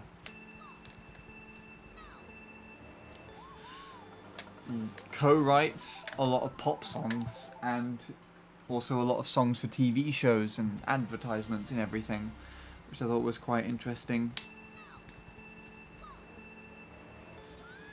So one of the things that they did recently, to my knowledge, is they helped co-write the newest Jess Glynn album, which I thought was interesting. And that's kind of an aspect that I would like to look into, I guess, with music. I'm not too much of a person really to take center stage, and I guess a lot of people know from my reactions to various types of messages and chat that I'm not really into being credited as an entertainer or just being like, you're such a good person to watch, I really enjoy everything. I'm like, no, I'm not. There's just so much better. I'm literally doing it for the sake of doing it. You know what I mean? Like, I'm just more into doing it for the sake of doing it, because doing it is fun.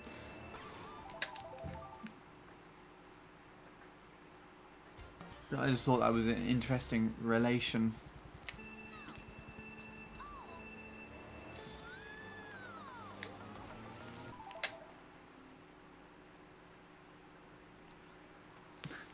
Not necessarily undervaluing, but it's honesty. I think it's better than saying,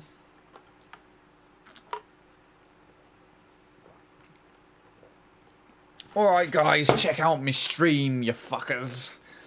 They're the best streams ever. You gotta fucking pay me. Otherwise I won't keep them around. You know? Nothing. That was the worst impression of any sort of streamer I could ever imagine. Or a good impression of the worst sort of streamer I could ever imagine. But, yeah, no. Even though you can technically give me money for what I put out, and some people sometimes generously do, I'm doing this out of the goodness of, well, I'm doing this out of the fact that I want to enjoy it, and people find value in it as well, and you can watch it for free, and you can purely just get entertainment out of the time that I put into just putting streams out there and everything. The choice is there to give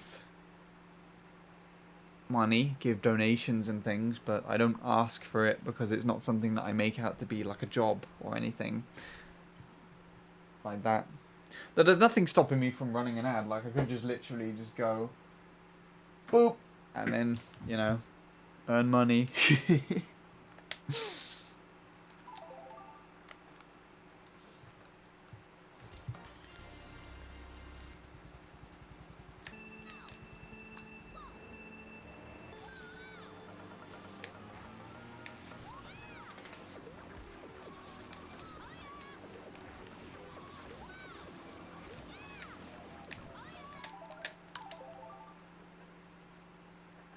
Alright. I don't know if that worked for anyone or not, but yeah. I'll catch up on chat in a minute. Or, as in, right now. Hello, Dark. Dropping in to say hi. Going to bed after streaming with Bradley and Polar. Fair enough, Dark. Hope, other than being tired and wanting to go to bed, life is well for you. I haven't spoken to you for a while, actually. So, thank you. I appreciate it. Technically, don't overvalue yourself, but never think too high of yourself. Be realistic. Don't undervalue. Oh, okay. Not overvalue. Yeah. That's true. And that's kind of the way that I look at it. It's my form of realism? Realism, yeah? I think. It's just my form of just looking at it honestly.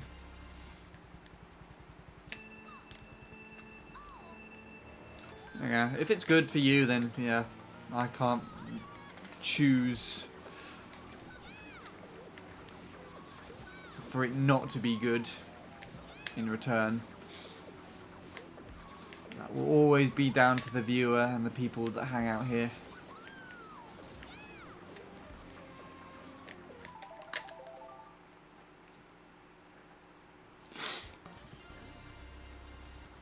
But that doesn't mean that I won't have an opinion in it either.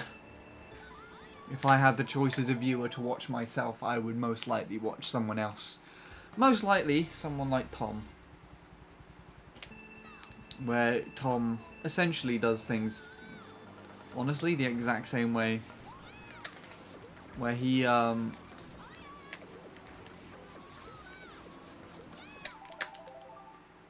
he looks at it. He looks at it in a very similar way as well, actually, if not the same.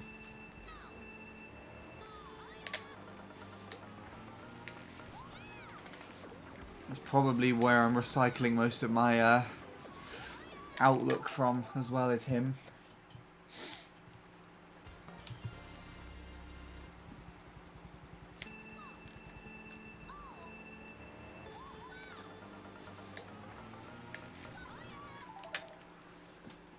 Let's see, what does that say? And to be fair, people will always find a reason to dislike you. If you want to show off, show off. It is your life, and it is healthy to do it from time to time. That's fair. I mean, I think as I've grown up, I've just found less of a reason to show off. anything really. Like, I mean, not to say that I don't do it anymore. I was technically boasting up to you about my driving here earlier, Lewis. I was just saying, hey, yeah, it's actually gotten a lot better, and I almost get a point 0.1 lap 1 every session, or something along the lines. But that's, other than showing off, that's also just pride of progress, I think. It's nice to see that I'm finally getting something out of this, I guess.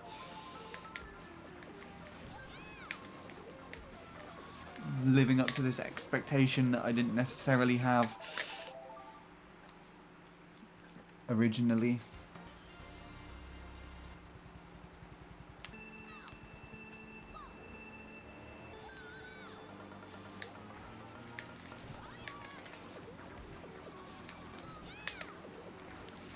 It's just another way to look at the world, I guess.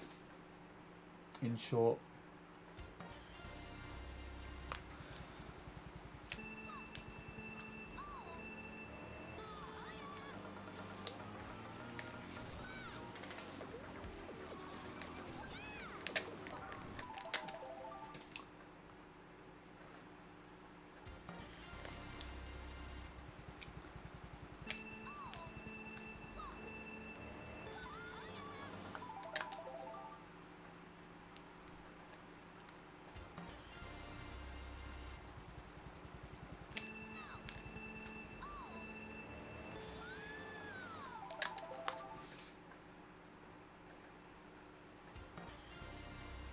She is a male now.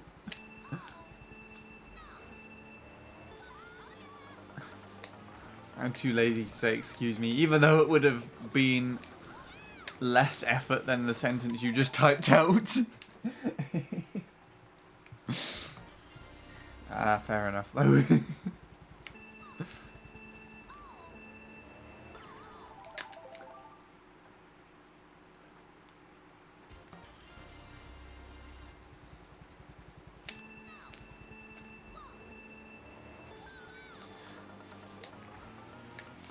I remember before lockdown, when I was meeting up, it was actually one of my friends in person is actually called Lewis as well, but it's spelled the UK way of spelling Lewis. I was talking to him.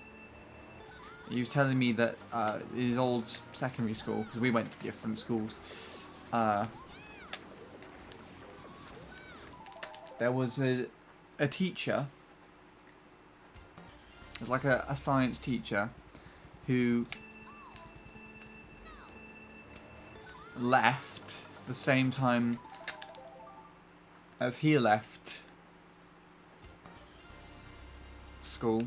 He finished his final year of school and then came back like more than a year later as a female teacher instead.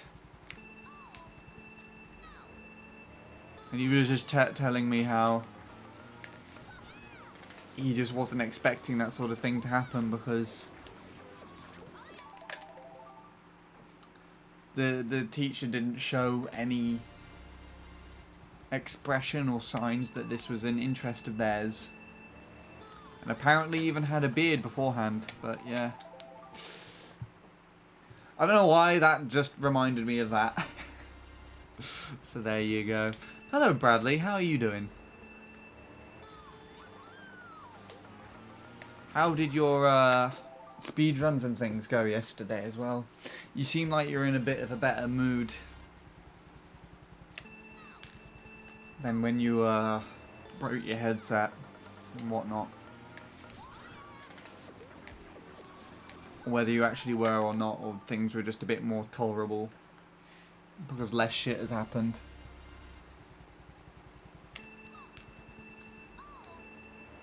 I'm very drunk. Okay, that works.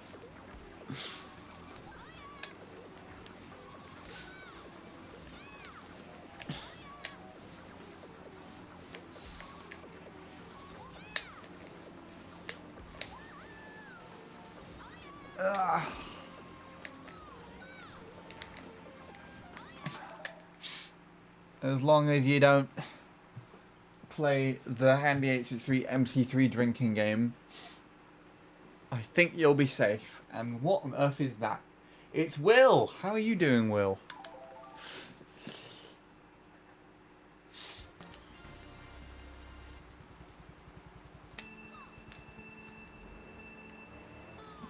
We had a Will wall today that wasn't made by Will.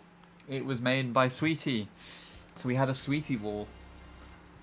You're doing good. Why are you...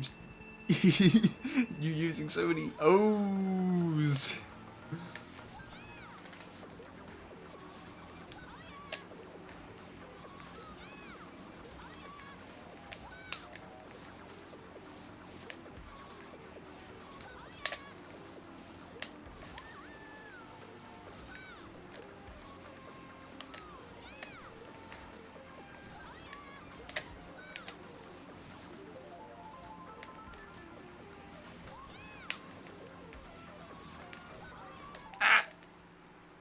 What's the Handy 863 drinking game? Sounds fun. Oh god, it's literally like...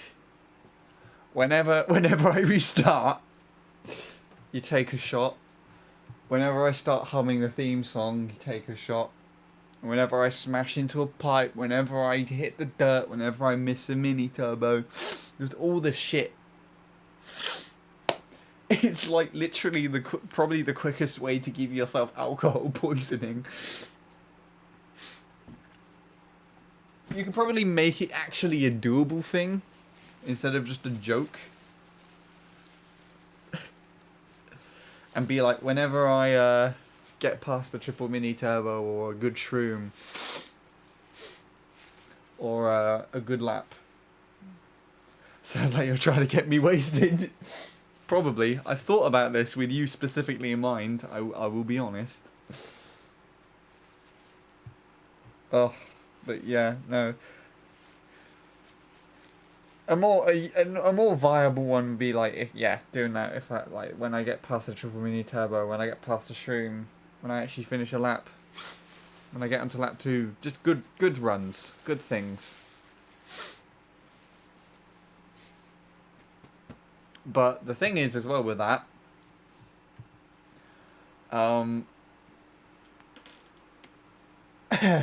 it's a done deal. Oh, please don't tell me you're gonna do the first one. Oh, that sounds like just highway to alcohol poisoning. I'm scared to just press restart because I know it's gonna start. This will be the stream, so Bradley doesn't drink. I'll just stay like this for the rest of it, shall I? And chat. But no, the thing is, with the second one is, I'm doing alright today, so I'm actually completing runs and getting past the triple mini turbo and shroom and whatnot, so there is quite a lot of those, so it would still work, probably in the same regard. If that's the case. I have missed a lot. What the hell has gone on here?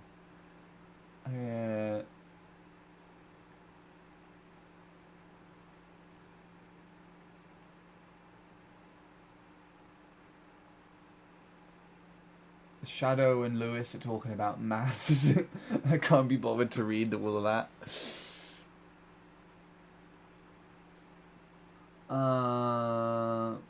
Because I can. Though when it comes to midnight, I might start going to sleep. Fair enough. That makes complete sense. Cheers for that, Sean. Oh God, Lewis, you're not going to start doing it as well, are you? Oh, it wasn't restart. Haha. Haha. That wasn't intentional. It just didn't restart for some reason.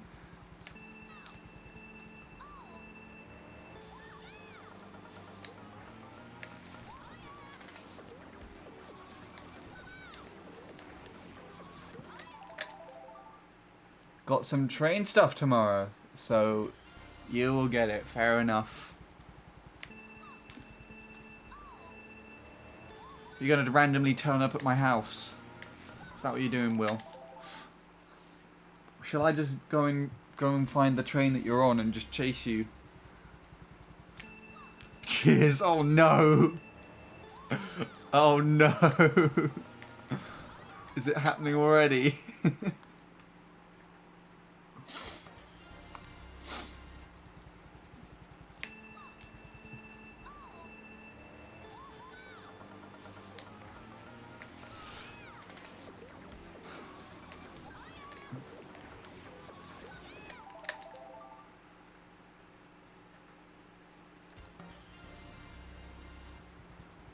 It's very expensive to go through London. Wait, you're going through London?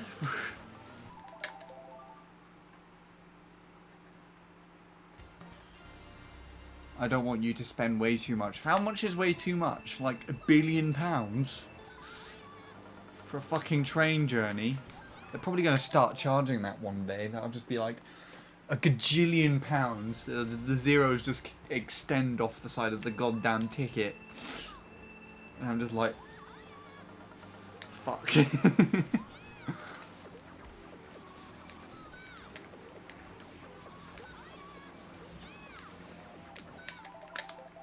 I don't know if everybody's been seeing this sort of thing recently, but I've seen like a lot of posts about how obnoxiously huge a sum of like £1 billion is for someone to have recently. And let alone 1 billion, but it was like...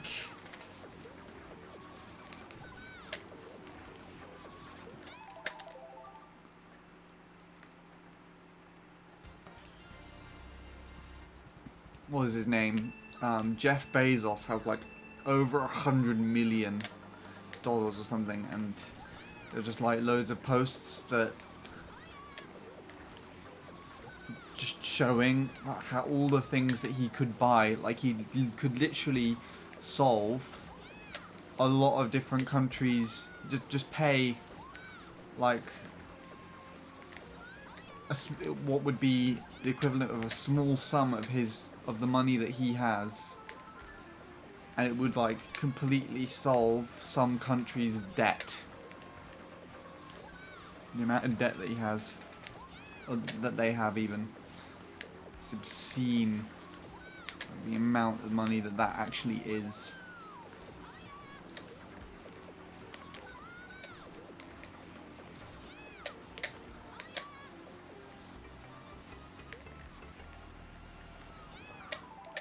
It's fine. Nice lap 2 at least. I'll take that.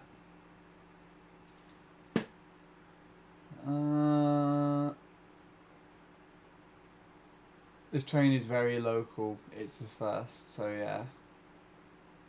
Fair enough. Sean told me you were looking for me. What am I good for?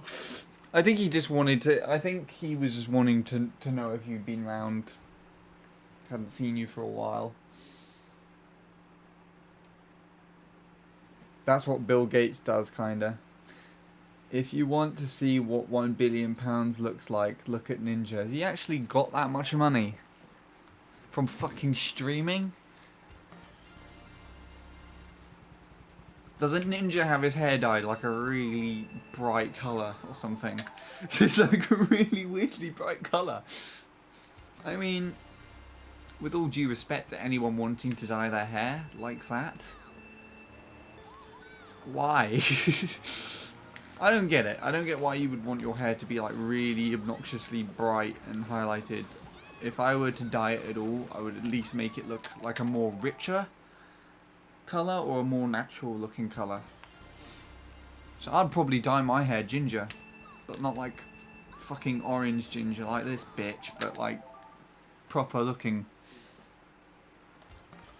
Sort of with like a kind of honey colour looking aspect to it. He has it blue the majority of the time. Blue's not a bad colour. Though it's of course more of an unnatural colour to have your hair.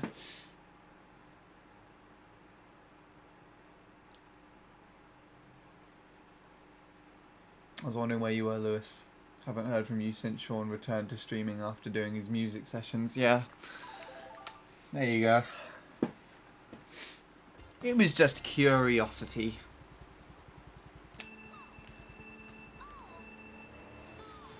Is Ninja still streaming on, what's it called? Mixer? Is it Mixer? That thing?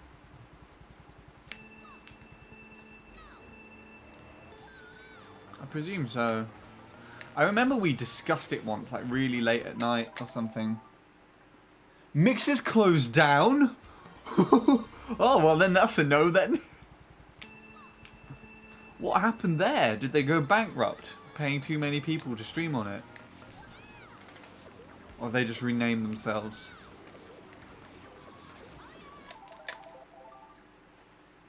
One of my friends got a new gaming PC. He's also downloaded Homebrew. With Homebrew he can play Mario Kart Wii online with friends. That is true.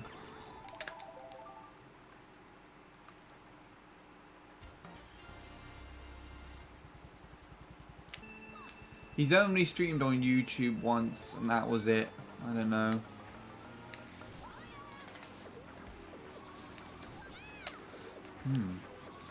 YouTube is not the greatest place to stream. Also, what is this? What is this? What? Why was that good? What did I do that was so good there over Tyler's run? I wasn't paying attention. I was just sort of... That was really weird. I was just like in my own little world.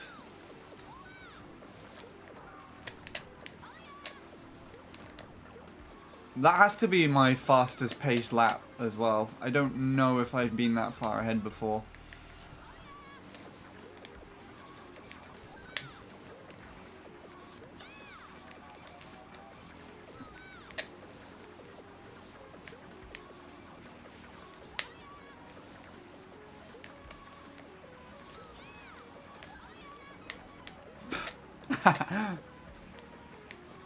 Can we still beat the expert staff ghost?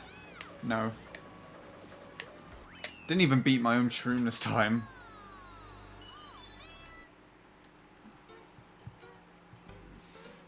I'm taking a look back at that. Yeah, if anyone's been able to clip that, please post.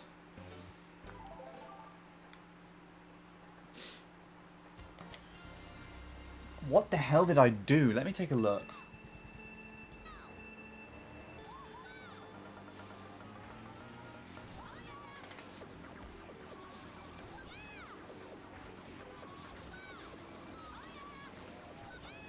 Oh! I actually got ahead of him at the triple.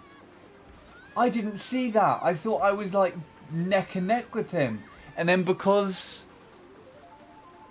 I see! Okay.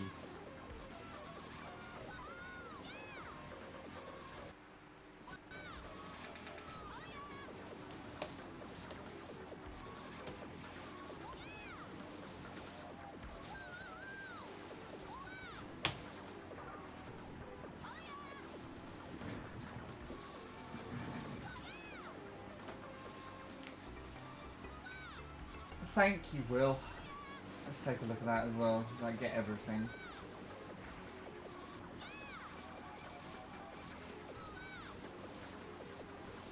So why are we watching this? Piss off, you piece of shit.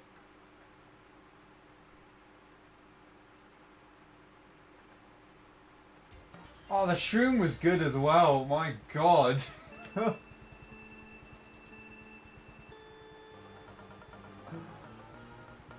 Oh Lord, why?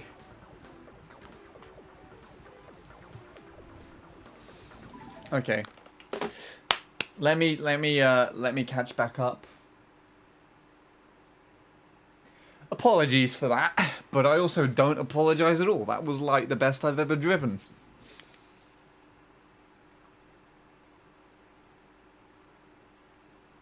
Okay, last thing I remember reading was Shadow's Homebrew. Thing on Mixer. But they paid him out.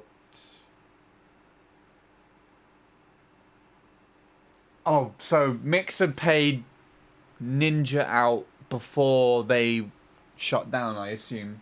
So I would assume that he was probably contracted to stream there for a little bit longer, but as they were closing down, they just paid him for the remainder or something, I assume. 30 million from his contract, there you go. There. Jesus Christ.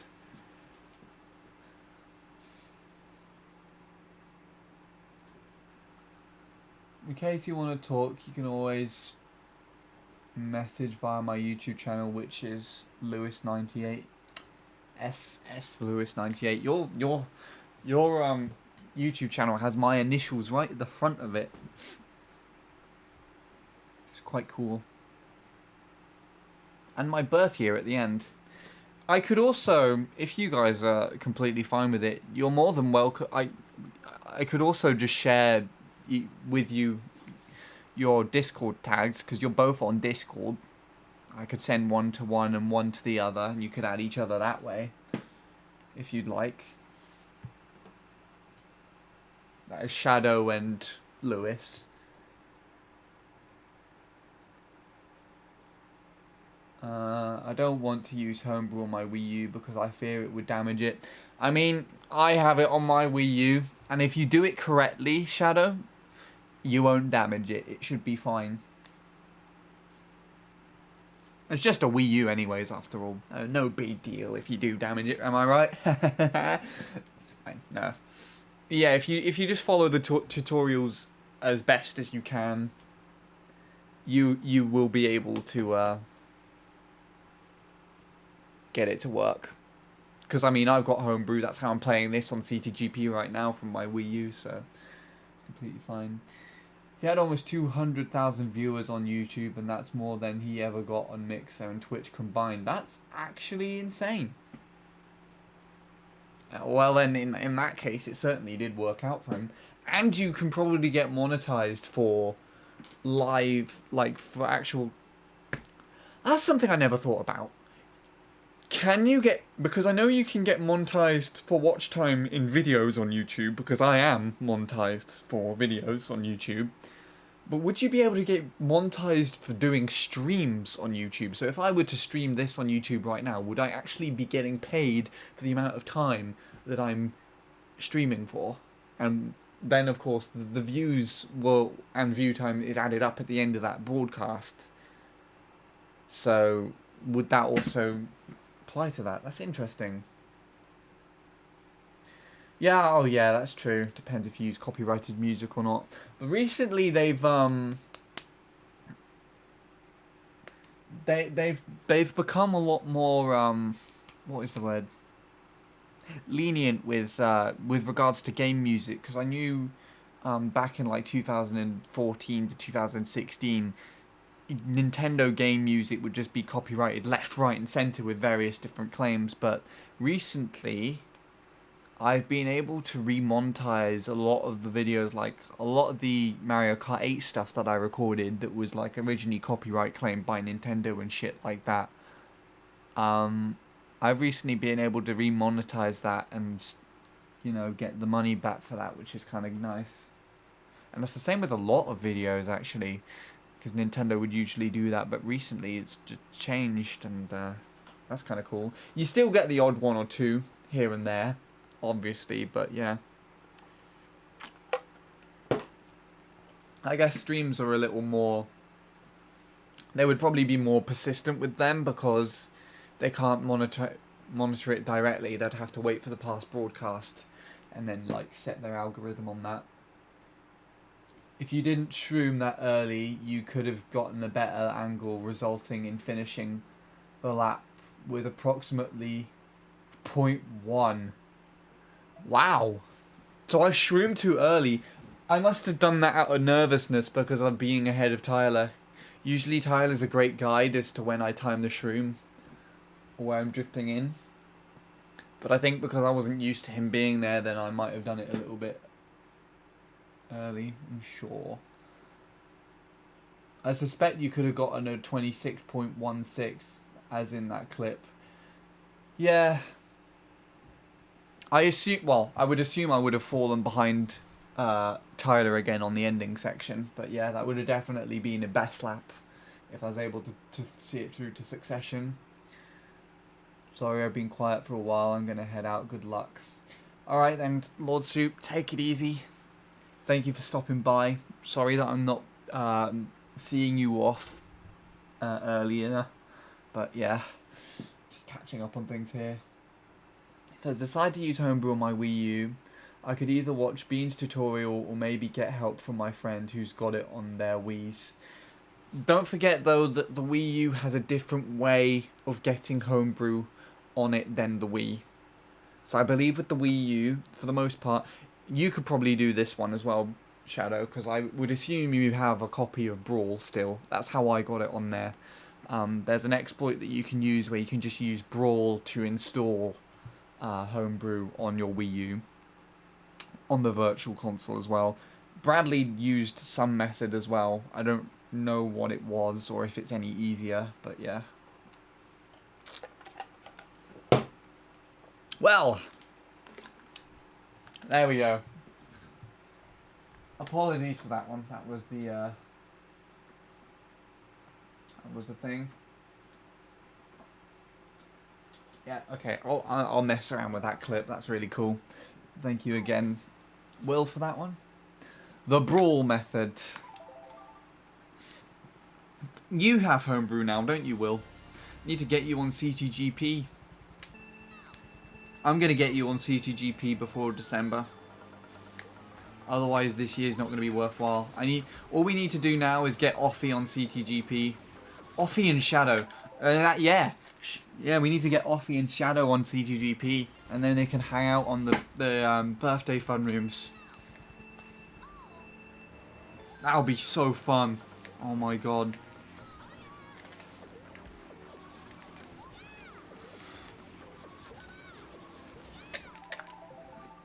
Only on the Wii, not Wii U. Ah, fair enough. I mean, that still works.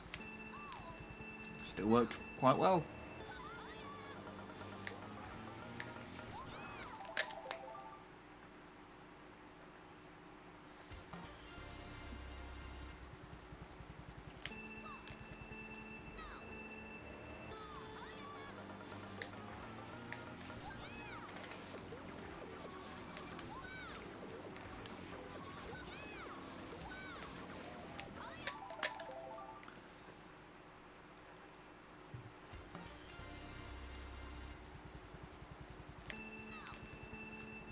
So let's try and drive another one of those good laps, shall we?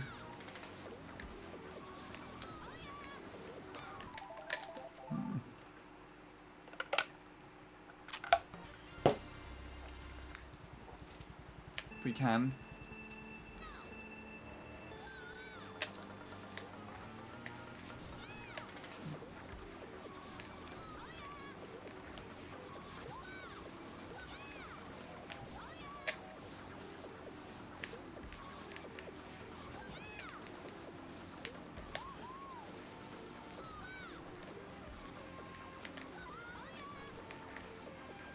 I'm motivated now. I'm really motivated after that. Sadly, I do not have Brawl. I actually want to get it as a ROM to play on the Dolphin emulator on my Wii and not my Wii U. Fair enough. I thought you would have had a copy of the game. That's interesting. I need to sort out... Hold on. I need to sort out... Bang! I need to sort out on the screen, buy an SD card to Homebrew Wii U and sort out this desk. Sort out this desk. Just cluttered with shit. I mean, same, to be completely honest. It's my desk is... Well, it's got things on it. What I would consider my desk is what my iMac is sat on. And it just has things placed in a random order, but considering that the iMac and the stereo system take up so much space, there's not that much area for things to clutter. The biggest thing is like random receipts from Amazon that are just sat on there. I think those are the ones I can just kind of clear up, and then everything else I just put back in a different place. Like I've got my interface sat up there at the moment, and a guitar pick, my phone, a lens cap, a pen, a leaf. Wait, why is that there? Okay then. But the bigger problem is the table that's right next to me here just has loads of things randomly put. I usually keep this table quite clean and have things in a certain order on the table so I can find things a bit easier. Like all my controllers are in a specific order on the side, usually. But then there's also the little sofa thing behind me, which just has everything on it. Oh, I don't even want to begin describing what's on there. It's just everything that I have.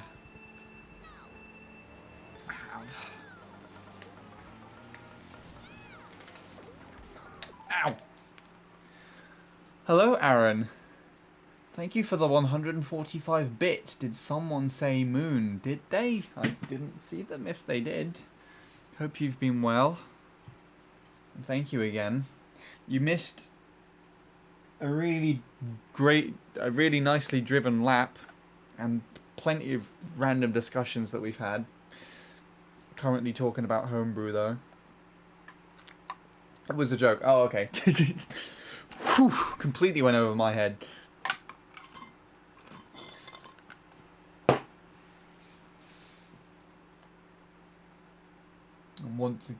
I want to buy another screen, play my Wii U up here and buy a game capture soon. Ah yes, you were telling me about that. You had interest in getting like one of the HD60S. And I just said, get a goddamn Ava Media, because they're better in my opinion.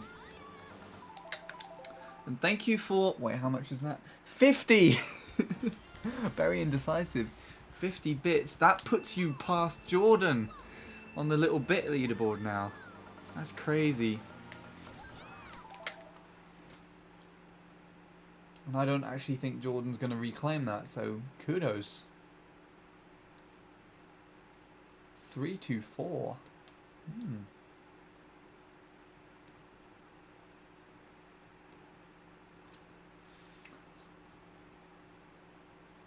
Yeah, you have an Ava Media and an Elgato. Don't you have... Wait. You have the newer Ava Media and Elgatos, don't you, Aaron? Because you got the LGP2. Because I remember having numerous discussions with you about trying to get your Wii to HDMI to work. I don't think it was with the LGP2 specifically. I think it was with your old LGP. And then you got an Elgato instead. So I guess you just got the more newer versions of the capture cards I've got, because I'm still using my LGP at the moment. And then I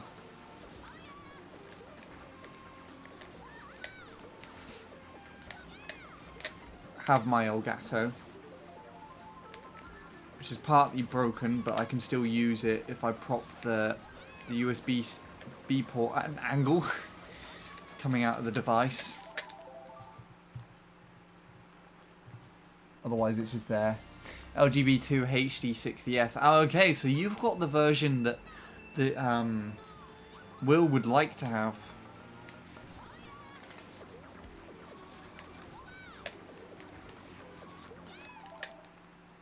I assume that works for you though.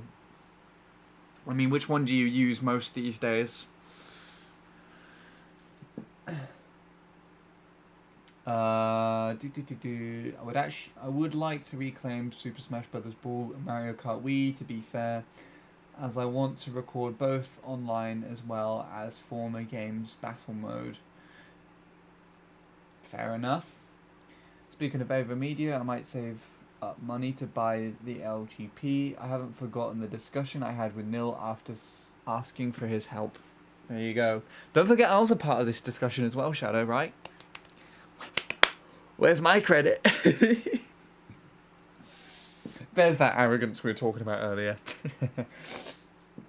Whoa.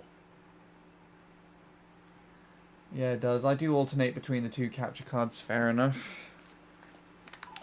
I don't personally see the need to do so. The AverMedia gives me more than what I need. I still kind of want to upgrade to the LGX, but the whole reason behind that is because the LGX is a newer capture card which can manage 1080 at 60 FPS, whereas this AverMedia can only do 720 at 30 FPS. However, at the beginning of the year, I managed to get a hold of an M Classic HDMI upscaler, and paired with the Wii U, just outputting at 720 and then running into the AverMedia at 60 FPS, the picture actually looks really clean, and I actually really like it. And then I upscale that to 1080 now anyways, and quite honestly, in comparison to some of the newer capture cards that I see used either directly through a Wii U or via the use of someone's Wii to HDMI, the M Classic paired with in this combo actually looks a lot nicer than most of the setups that I've seen, which is kind of interesting, especially with Jordan, the recorder Jordan, because he had an Elgato HD 60S which he used to record 1080 straight out of his Wii U to that capture card. Replays onto the CTGP records, but he got an M Classic and he would use that to upscale his signal, but as his Wii U was already upscaling the resolution to 1080, I didn't personally see that much of a difference. There was certainly a difference, and it certainly did still make the picture look as good as it could, but in comparison to what I have in a 720 setup, I didn't think it looked as good.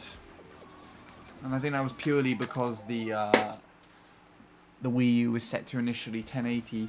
Since then, I'm not too sure because I haven't been too involved in with Jordan or with the recorders community actually.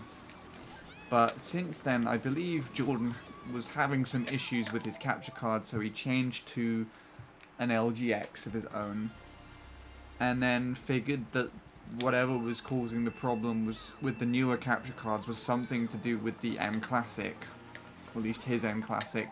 So he now uses, I believe he uses an AverMedia just directly in the same way that he used to use his Elgato. And just the way that I've seen his videos in comparison to my newer ones with this setup, personally don't think that the signal looks as good, as sharp or as rounded and clean, which I'm happy about, because I actually I like striving for that quality, and considering that I get it in I guess a lower cost setup than most people do with these newer capture cards, I can take that in strides, so yeah. But I still have an interest in upgrading capture cards, I think. I still would like to look into it. Whether that will be the LGX or not, I do not know. We'll figure it out. Anyways, sorry I rambled on a little bit there. I'll catch up in chat again. That's the way that this stream is going today. I'm very talkative, rambling a lot, and people are saying a lot back to me as well. So I've got a lot to read and a lot to say. I'm only going to use my Switch, Wii U and Switch. Nice! I assume Switch doesn't really need to be in there twice. Like when I play behind the scenes, I use my LG P2 for PC free stuff. Smart! That's a good idea actually.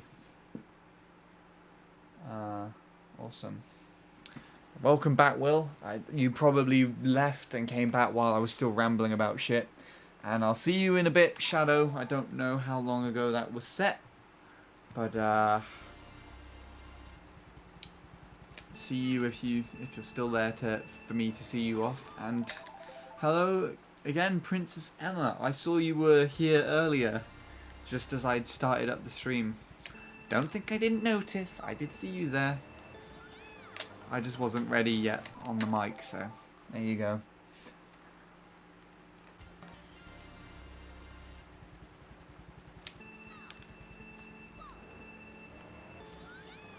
Yeah, you just noticed you put Switch 2 times. Fair enough. Guess how weird I feel realizing my first ever book finished and chosen on my own was a calculus book. As in, like, a book you actually read?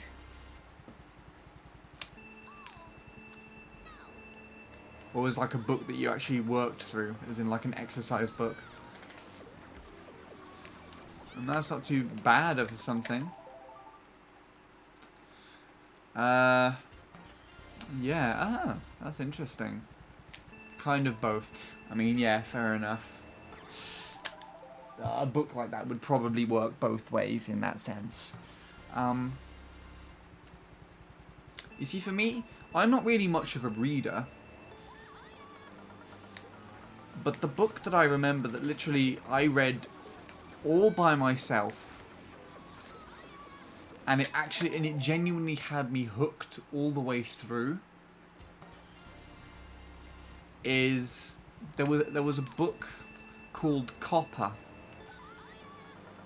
that I read all the way back in primary school. I found the book myself in the school library. I read it in my own free time during classes, and then I actually got so enticed by the book that I took it home and I read it again.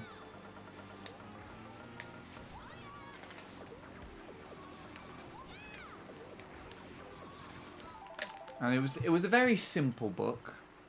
I'm pretty sure it was made for kids, but it was like quite a sizable book, you know, like a proper story-sized fiction sort of thing. But it was like the first one of those that I read all the way through myself, because any others that I tried doing with that, either I wasn't able to read through entirely like that, or I was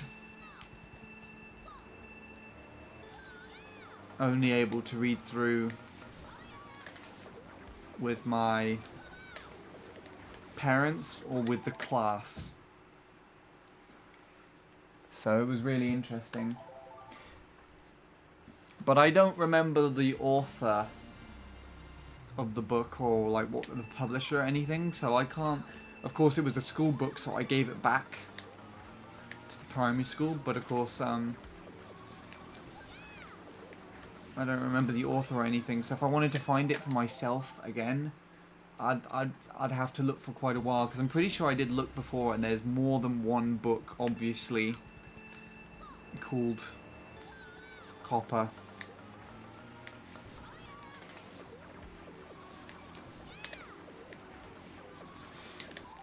That was weird. I did let go of the B button there, and it just decided not to let it go.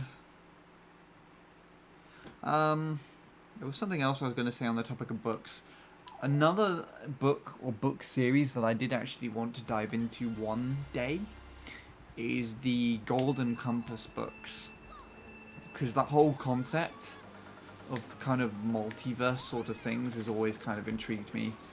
Multiverse, multi-timeline, all that kind of shit about the universe.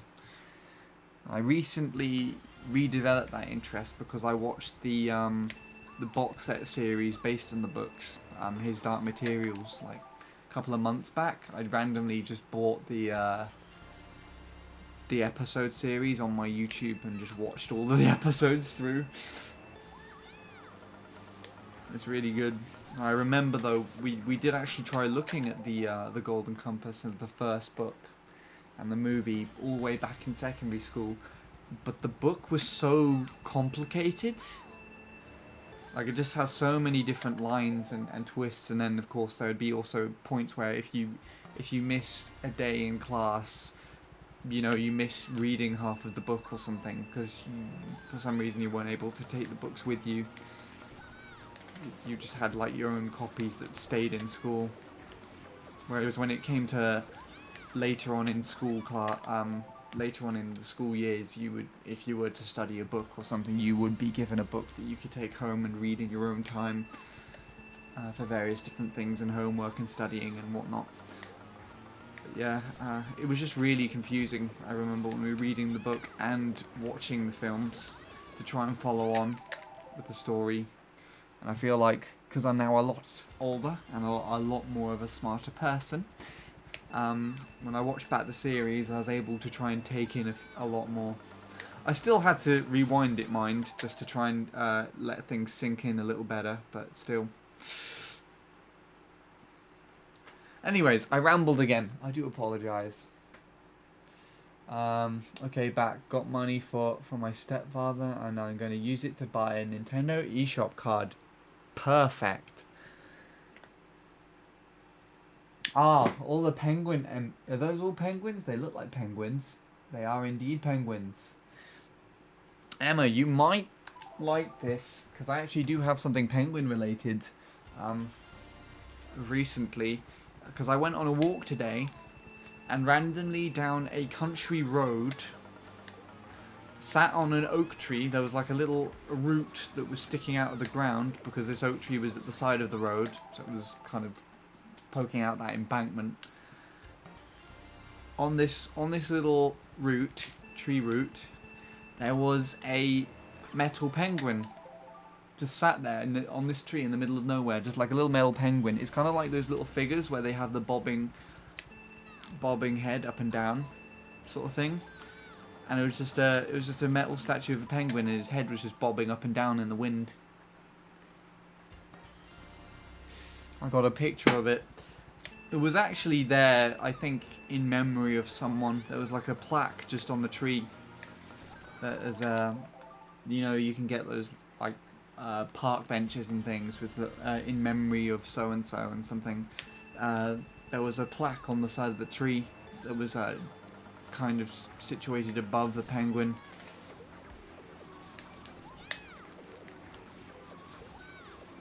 But it's such an interesting thing to just randomly come across in the middle of the woods, in the middle of nowhere.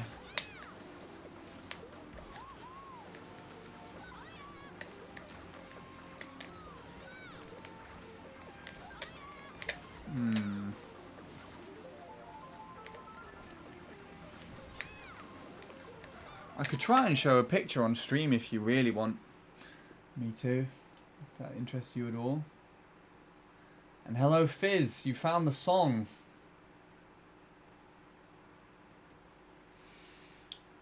I can't get over the cute emotes. Fair enough. If it's cute and it works, use them. I've got one of myself as well. If you like rabbits at all, I've got a rabbit emote right here. Also, hello Offie. I completely kind of moved around you there in the chat. How are you doing? You've come to a very interesting stream today. I have interesting things to say. I've been rambling a lot, and a lot of good things have been happening in the game as well. How have you been?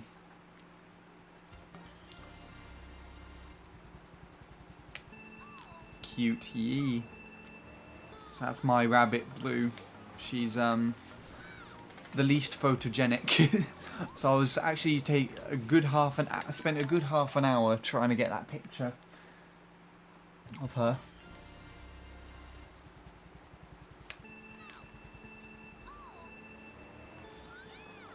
Had to actually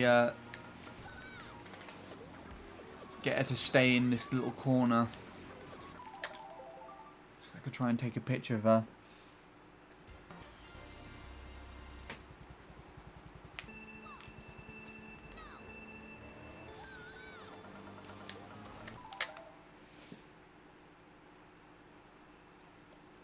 Been this for 2 days. A sick penguin. Oh no.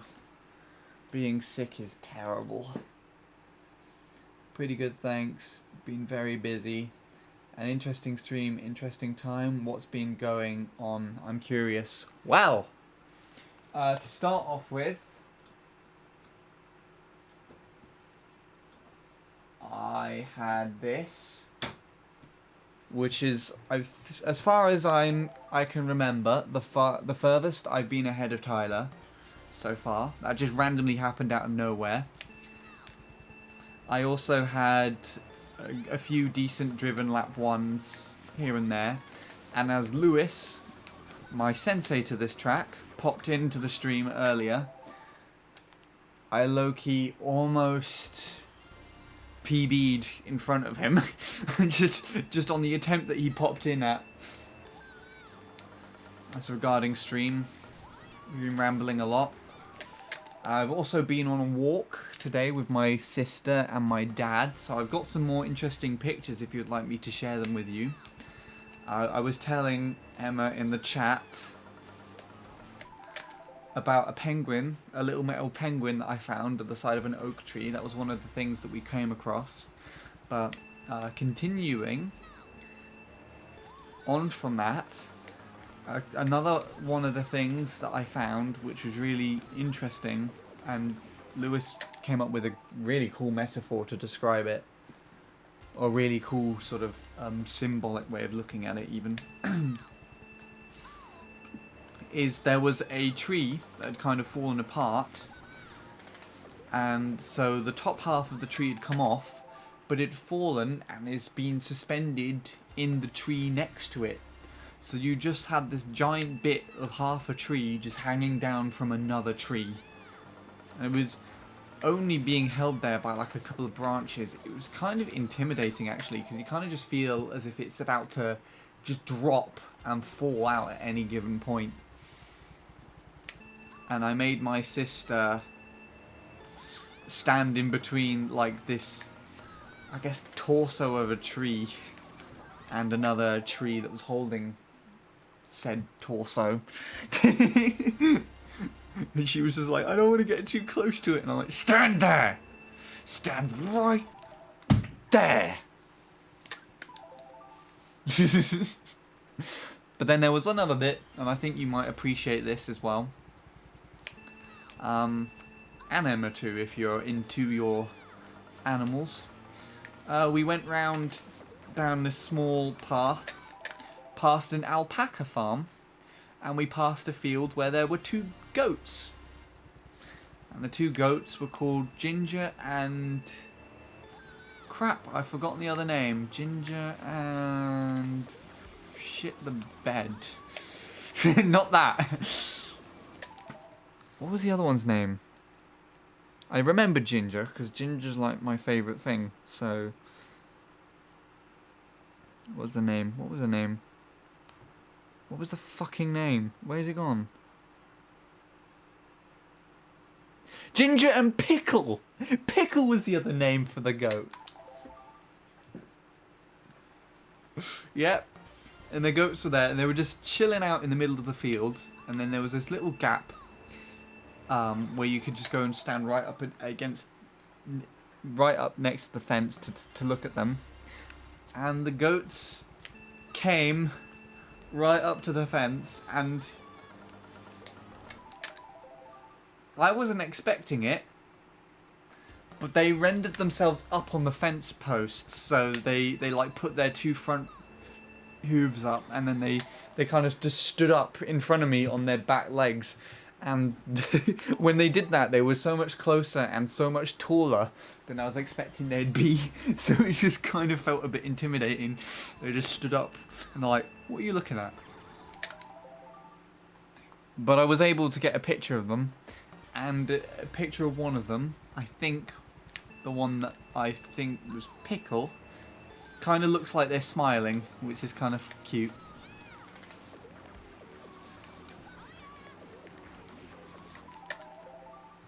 They were quite peaceful as well, actually. I was scared that they might just try and ram me through the fence, but they just came and just stared at me.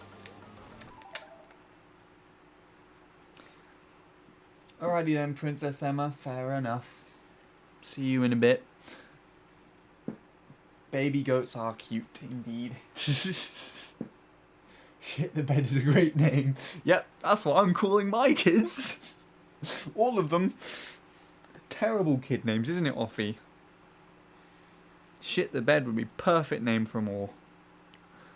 I don't know why I personally address you out of all people.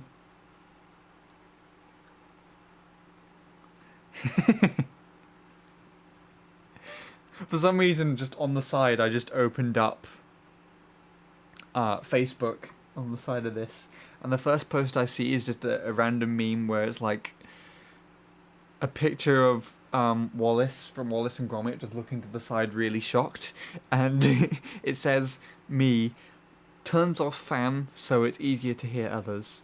And then everyone else in the helicopter, and it's just that shocked picture, just like...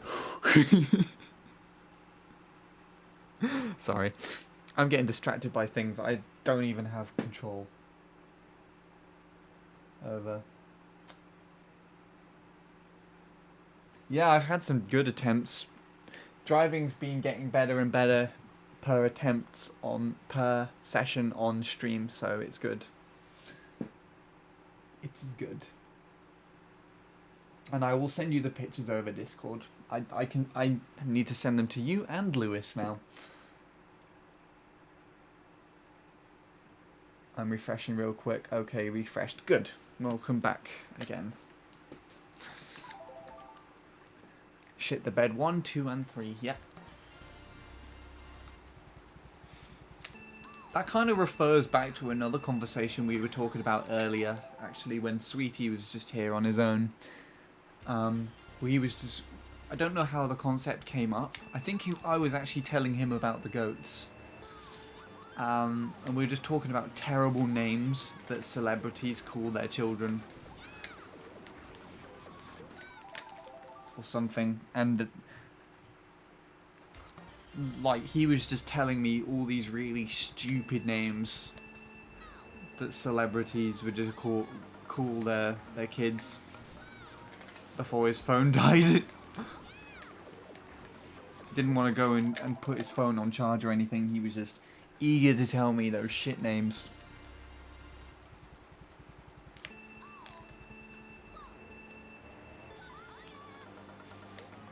Like, wow. Honestly, shit the Bed wouldn't be half as bad. Oh boy, you've got some as well. Blue Ivy. Blue Ivy? Is that like a reference to Green Ivy or something?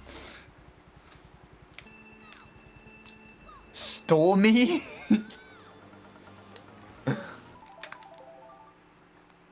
Culture? Oh no! Ugh. Oh, that's disgusting. Even seeing that written. Oh, with a K. Oh, oh my god, that's ugh. North. North isn't. North is probably the least worst one there. Not to say that it's bad, but like, ugh, culture.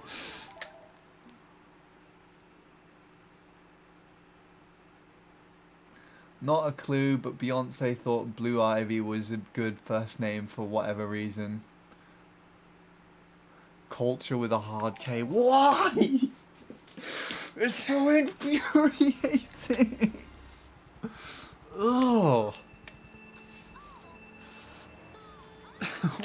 It's not even a name to start off with, but with a fucking K? Oh, okay. Like, Sweetie's point was the fact that this type of thing should be regulated by professionals who would just be like, okay, you can name your kid that, but just change it to this. Okay, or you can't name your kid that. That's a completely stupid thing to call them. Why the fuck would you do that? Do you hate them? Is the concept of having a kid, is it purely just a way of getting attention? Why? Why culture? With a fucking K? Ugh, it's the most infuriating thing. That's a wild turn of events, but why? Who the fuck is responsible for that? I'm gonna send them death threats on Twitter after this. I swear to God. Wow. I mean, me and Sweetie established that probably the only reason as to why someone like celebrities would choose such obscure and random names like that is purely because they would want to get attention out of it. They don't care about the actual name for their kids or anything like that.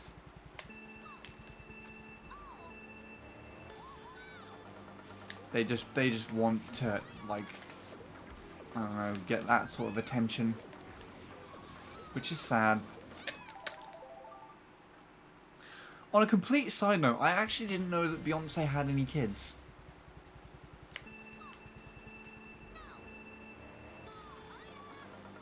Let alone one called Blue Ivy.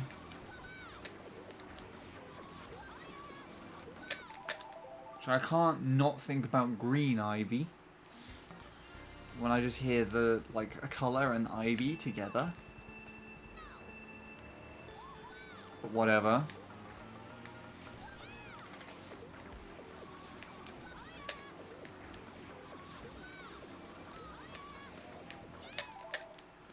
The wild turn of events looks like I won't be sleeping early tonight, but tomorrow instead. What, because you want to hear me cringe over culture with a fucking K being a name? It's so mad! Why would someone do that? I want to die. Oh God.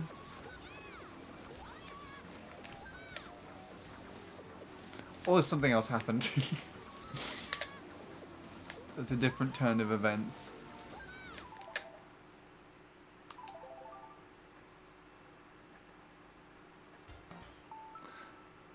Stormy is Kylie Jenner's daughter, not sure who North is, and Culture is Cardi B's daughter. Oh, fucking course it is! Oh, fucking course, Cardi fucking fuckity B. What an absolute bitch.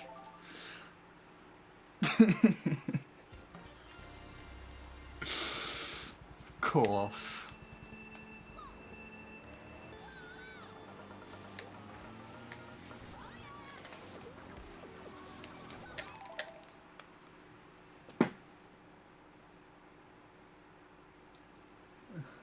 Trains and shit.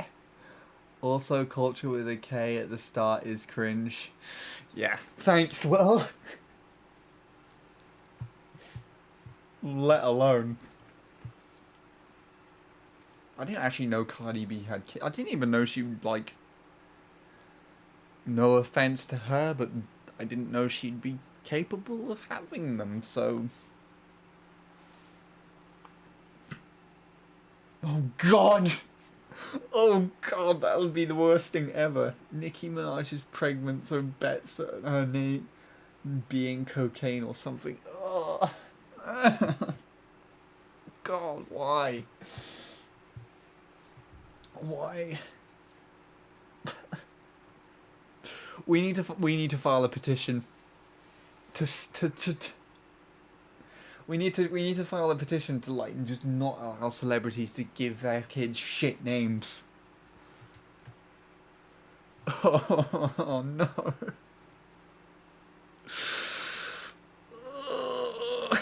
Can't let that happen. Why would anyone let that happen? Oh God. I don't want that to happen.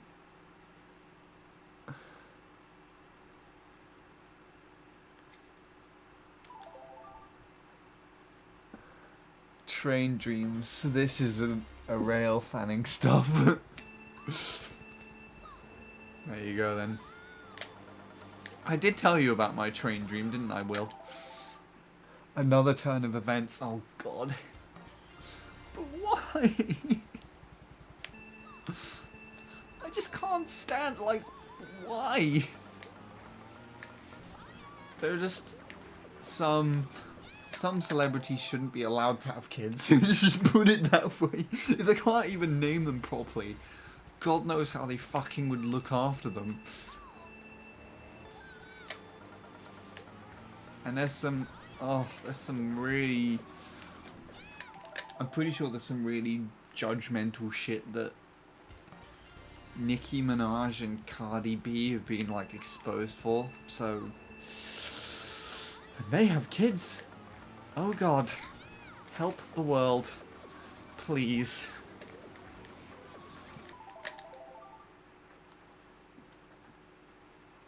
Jesus Lord. This makes shit the bed look like a godsend, to be fair.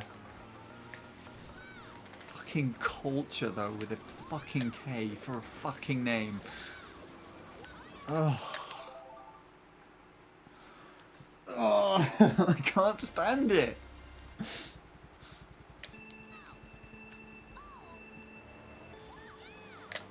How do I get to this from goats? Why goats? Why? Can we go back to the goats? Please, can we go back to the goats?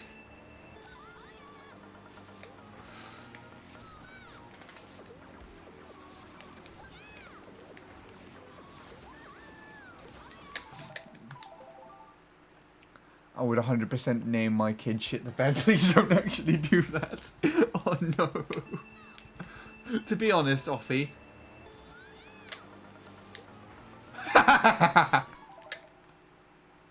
Oh, I misread that.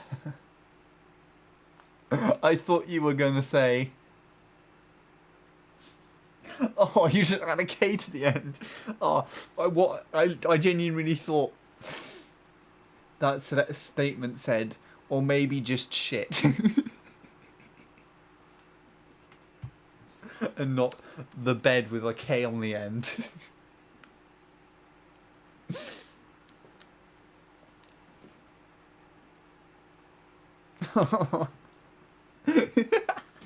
Oh, this is terrible. I would honestly thought if you were to name your kid anything, Offie, it would just be bread.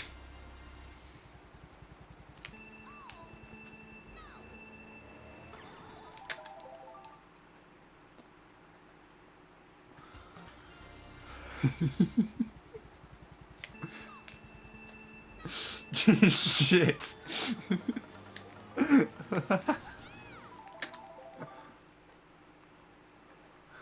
Children are inconvenient anyway, shit works too. I mean, yeah.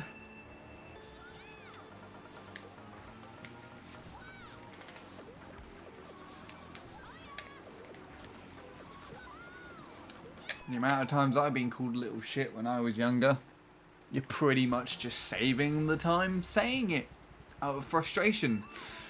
If you're going to say it out of frustration, why not just drop the little and say it all the time, because it's their name. The irony behind that is if the kid actually grows up to be like the like really nice for some reason. As if a kid would actually do that, let's be honest, but like it would just be really ironic if they were just like really obedient and just smart and you were just like, right then, shit. I see you got a star on all your exams again. Good job, shit. God.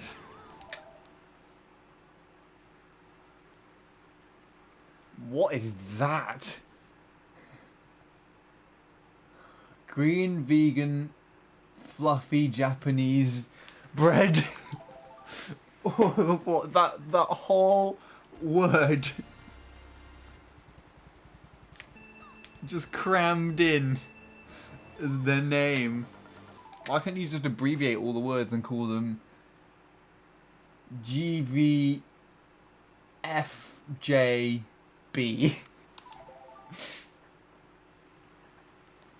You just it's just a load of random letters. Just abbreviate that and have that as the name. It's like when the hospital user just asks you, what do you want to name your kid? And then you just be like, wait, that's what I want to name them. That will be their name.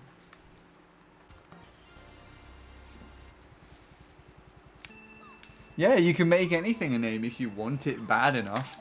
Clearly, celebrities are setting the example of that with fucking culture with a K. I might just call my kids Dickwad with a fucking Q. I'm older. Was going to reserve some really nice names and everything.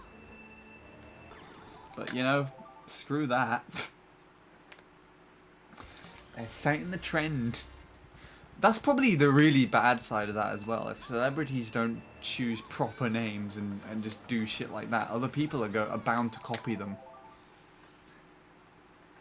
And it just wouldn't be so abnormal. Elon Musk's kid. Didn't Elon Musk just like abbreviate? It was like a really simple name, but then he just overcomplicated it by having every letter or something translated to something else.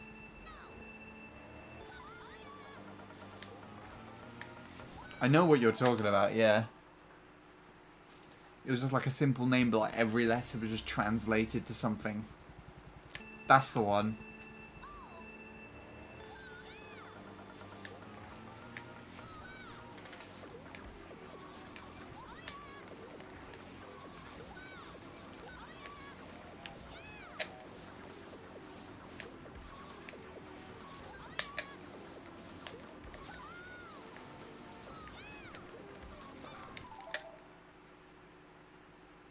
Why?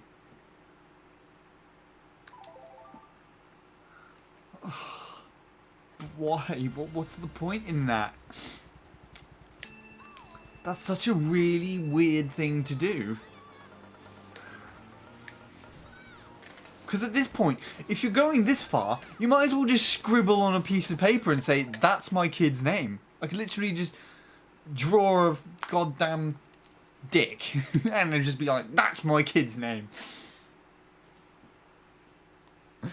Jesus Lord. I'm still here right now watching one of my all-time favourite children's game shows. Fair enough, Shadow.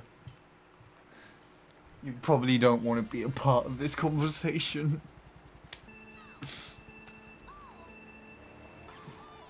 I don't think anyone does, to be, well, I don't know.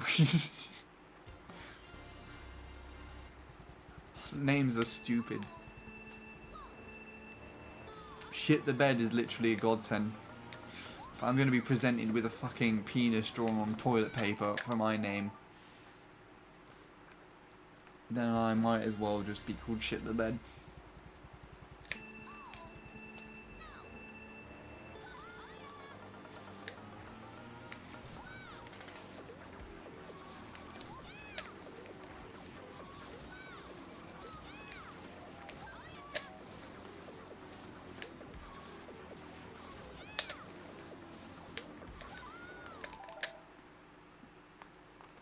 Will's got a day trip planned on like a train or something.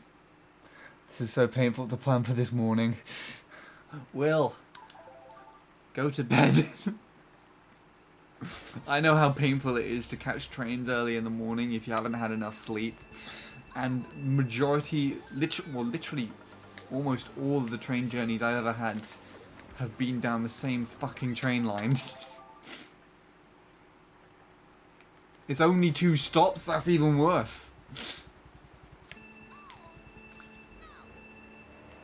Might I ask, what type of train trip is it? Is it like actually like a commercial one, or is it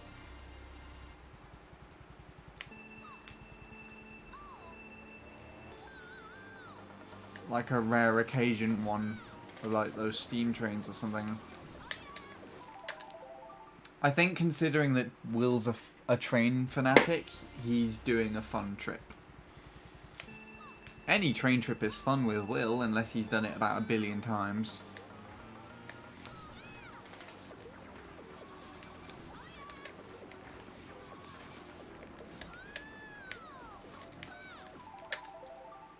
Commercial. Oh, okay.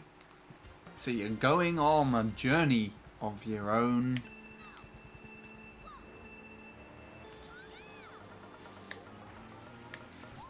Accord. And hello, Red. I want to be on the first service. Wait, so you're gonna catch the earliest train available? Why? Is there anything important about that first service, or is it literally just because you'd be like, ha, lol, I'm the first person to ride this train today? And will you be on the last service as well? Because I can. Then YOLO it, you'll be fine and it will be chill. Just make sure you get up in time. Very true. It might be tough, but it'll be worth it if you want to do it.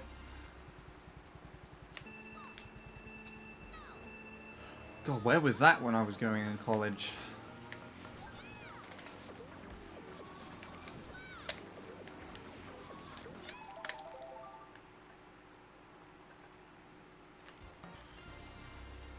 Oh, I get it now.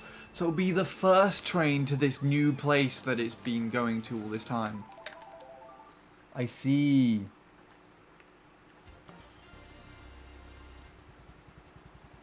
You haven't been on a train in years. Offie, come to see me by train. I'll take you on a train. You gotta get there by train though. And then you can come, and then you can go on the train, and we can be on a train. That's the upside. Will be there as well. Will plan the entire journey for us. He'll just figure out what the trains are. And we can sit down and eat bread from the cafe.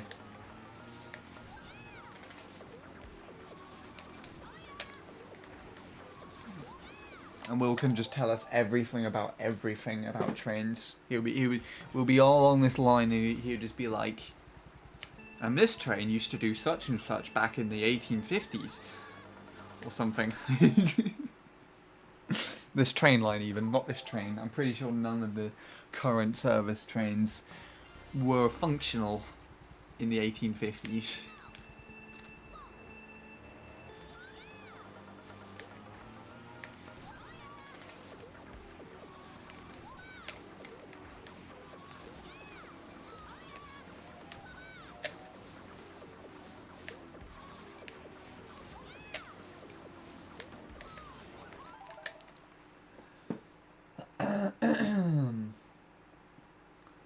Train expense for a train train experience for a train experience. It's like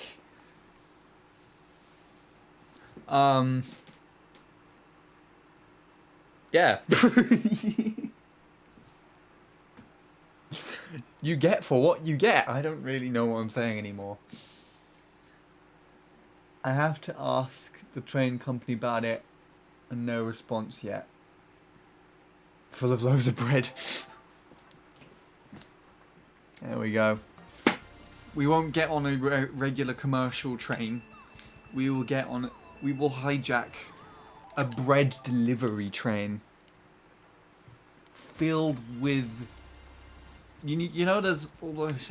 Will probably know what I'm talking about more than anything else. But you know, there's those diesel trains that go along and they carry these massive trailers. Sometimes filled with stones, sometimes they're just flatbeds with like shipping containers on them and everything, and they just go on for fucking ever. One of those sort of things. Just imagine those, but then they're all filled with bread. And the thing that we have to do is hijack the train to get all of the bread. So, because it's all to do with trains, Will would be our brains of operation, so he would have a master plan, because he would know exactly what we need to do to get into the train, and exactly what we'd need to do to hijack it, and then where we'd need to take it so it's safe and everything. Plan all of that. Plan all of that. And then me and Offie will be the SWAT team. We'll be the ones in action. The freight trains, yeah, there you go. Is that literally all they are? They just don't have any other technical name. They're literally just freight trains.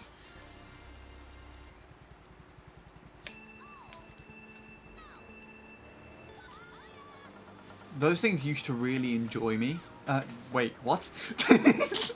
Those things used to really annoy me when they would go past at the level crossing in town.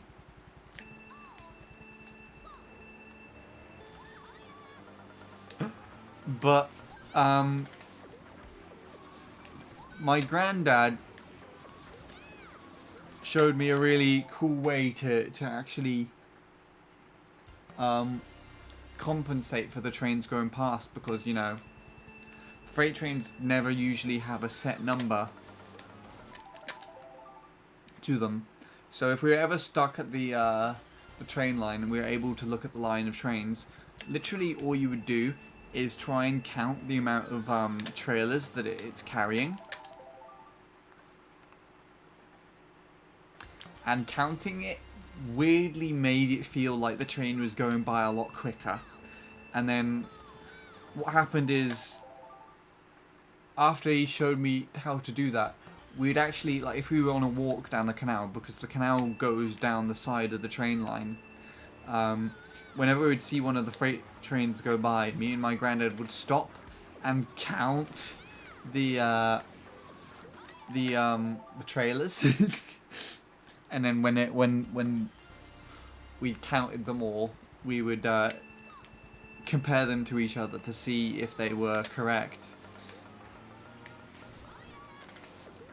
And then what I'd also start doing is when I would be with anyone else, like in sight of the train line, I would just count them.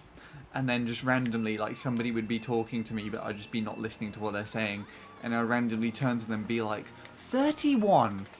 Just out of nowhere.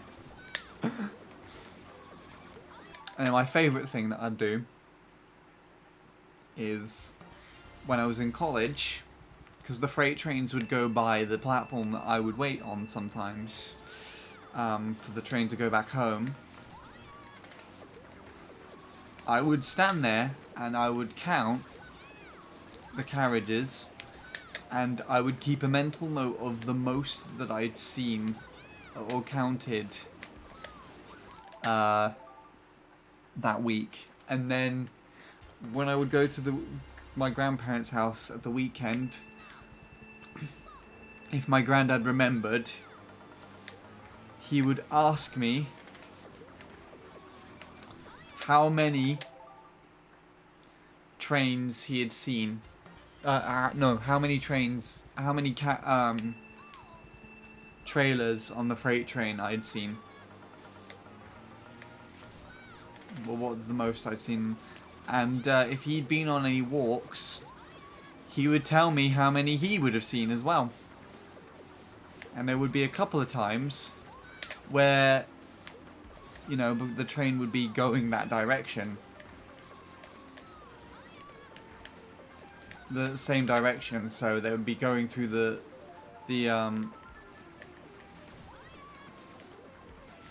I'm struggling to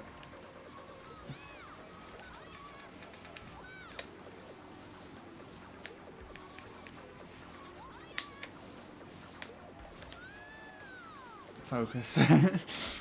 No, hold on a sec.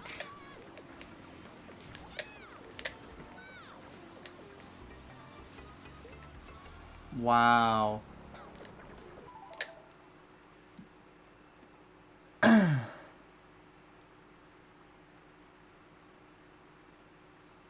Oh, it's one of those things, is it? Yeah, what was I saying? That was a really random run to have in the middle of that. No, that wasn't a drift lock. That was just a mess up on the spin drift.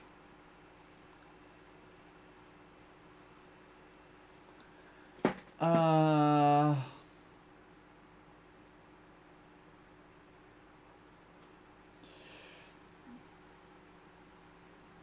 What was I talking about?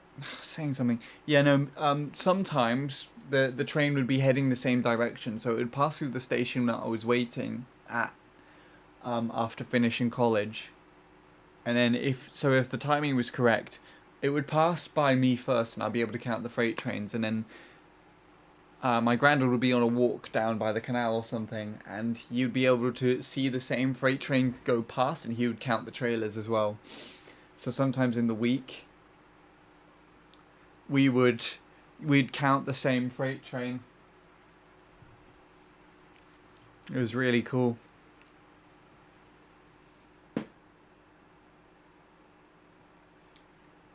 Anyway.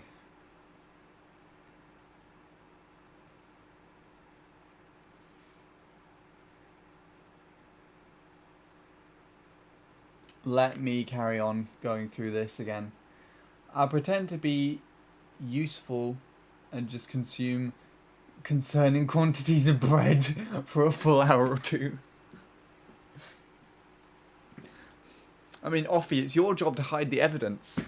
So when people find the train and they'll be like, hey, there's the train of stolen bread. No, it isn't. It's just an empty freight train. Nothing else here. And hello, Gingy Ginger. Welcome. Also, no.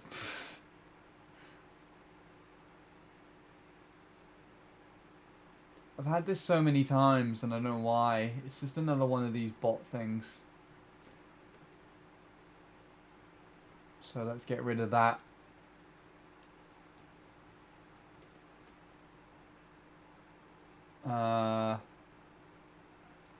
I have an extremely personal question. What is the best Greg's food you've ever had?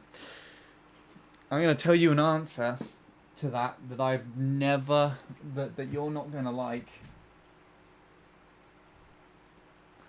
And that is, I still have not had Greg's. I'm pretty sure I've said this before actually though. Like the Greg's, the closest Greg's to me actually replaced a very nice local bakery. And there was a time where that local bakery shut down at the same time that my favourite park when I was a kid also got completely changed. And so I've kind of just had this sort of negative aspect of not wanting to really go there. Or at least for a long time when I was younger, for sure.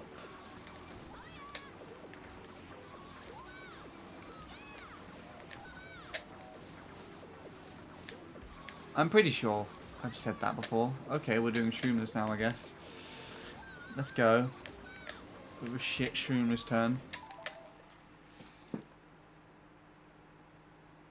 Thank you, Zip, for the host. Gingy Ginger redeemed the Will Wall permit. Oh boy, that's gonna be fun. Yeah, that's the one. The arse implement swing.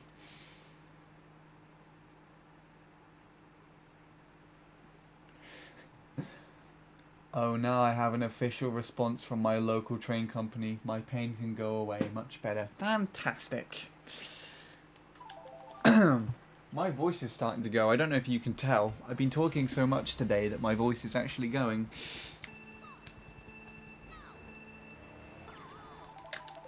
Yeah. What was I saying? I was going to talk about Greg's. Something about it. Maybe one day I'll go there again.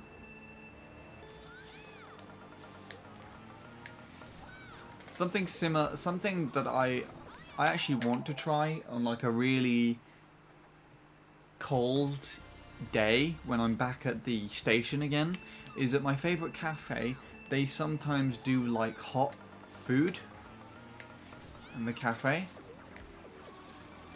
And I think they do types of toasties there. And I want to, like, on a really cold evening sometime in the winter, just like order a toasty or something and then just eat it on the station out in the cold while it's still nice and warm and fresh. It just feels like such some sort of like relaxing feeling around that.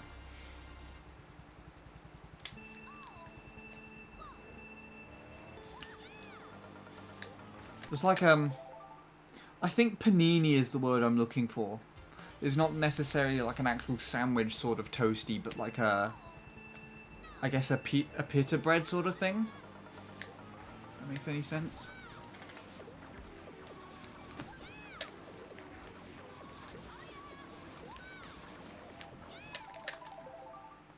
Maybe Greg's cheese and onion pasty in particular would fix your voice. Onion, I don't know about onion. I did actually say this. Baguette, it might be a baguette. Maybe like a toasted baguette or something. I don't know. Can you toast a baguette? Offie, we need your expertise with this. You would know more than anyone. I assume. You know, I was saying this earlier because I was talking about garlic bread and then cheese and onion crisps. I love those two things to pieces. Like, they're like my top 10, in my top 10 favourite foods, or my top 10 favourite flavours of crisp. But my god, as recently as the last year or so, I've just not enjoyed the aftermath of having those two things, because afterwards your breath just stinks. And onion is no exception either.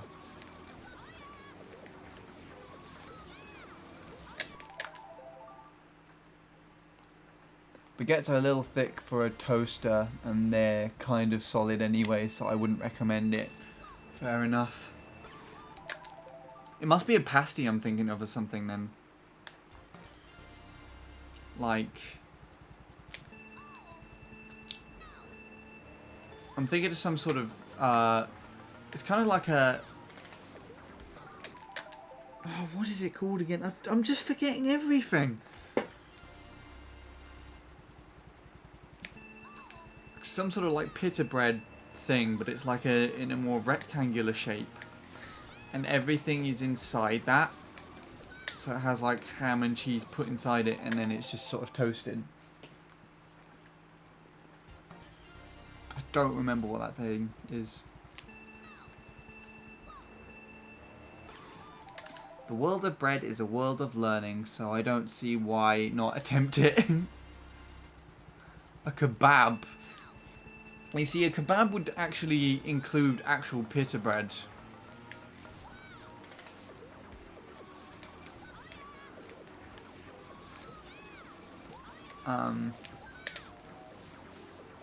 Yeah. So it wouldn't be an actual kebab, I think, because it would be like more bread than anything else. Though I was speaking about kebabs the other day, like, my favourite form of any sort of kebab is a chef tailleur kebab, which is something that you can get in Cyprus, where they serve chef tailleur with a couple of other things in like an actual full-on pita bread that you can get. And I usually eat the thing separately, but oils and whatnot from the meat going with the pita bread, plus the pita bread itself just feels so much more fresh than the stuff that you can get over here. It's really interesting, and it's really nice. It's like the nicest type of pita bread that I can have, honestly. I just don't get why it's so solid and stale over there, but over here even, but over there it's so like fresh and, you know, bready. The best way I can put it. Ugh, I am a rambly boy today.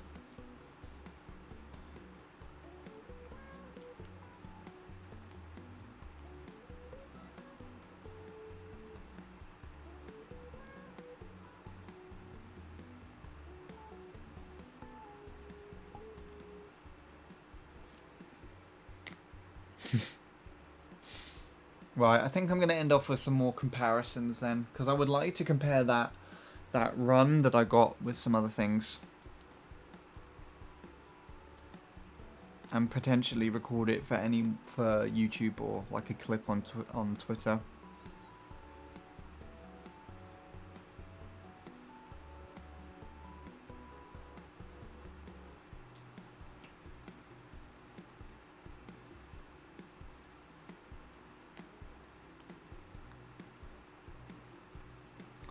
Right, anyway, sorry for rambling on there. If it's a bad thing or not, I don't know.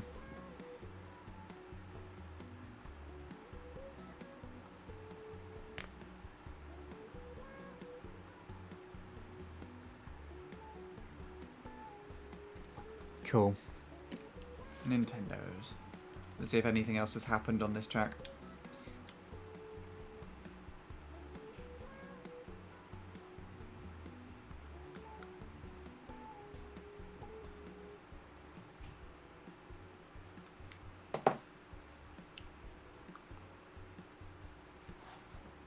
SD card set up over here.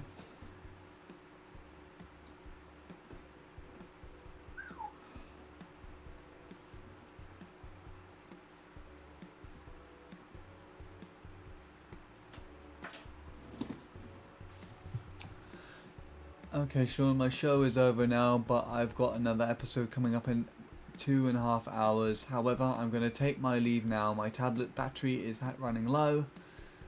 Have a good night. Fair enough, Shadow. I'm coming up to the end of the stream anyway, so don't worry about it. Thank you for coming round as always. I hope this has been enough time to get more of a substantial lead in your favour over Sweetie and those leaderboards. And take it easy. Enjoy your show when it's on. And yeah. Nothing else has happened above me as far as I can see. Wait. Okay, for a minute I thought Dark Matter had got a new time there. Hello, Scorpy. Thank you for the luck. I just finished, but I got something really interesting. I got ahead of Tyler by the most substantial amount. So I got this. I'm about to compare that with a few ghosts on my other SD card. See how it actually did. Would have quite easily been a 0.1. Quite a low 0.1. And Lewis was here earlier. I don't know if he still is, but he said it was probably at the very best could be, I think, dead on a 0.1 if I was able to pull it to the end, which is really good.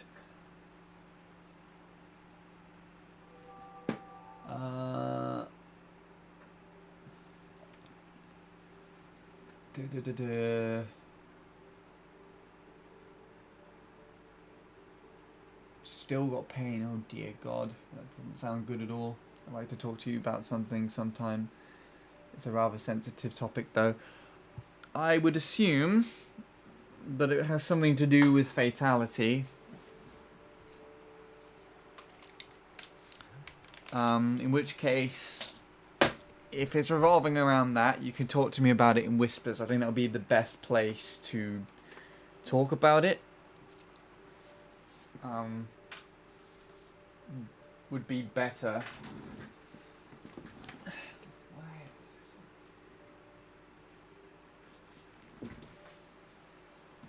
Not necessarily. Oh, okay. Yeah, if it's something quite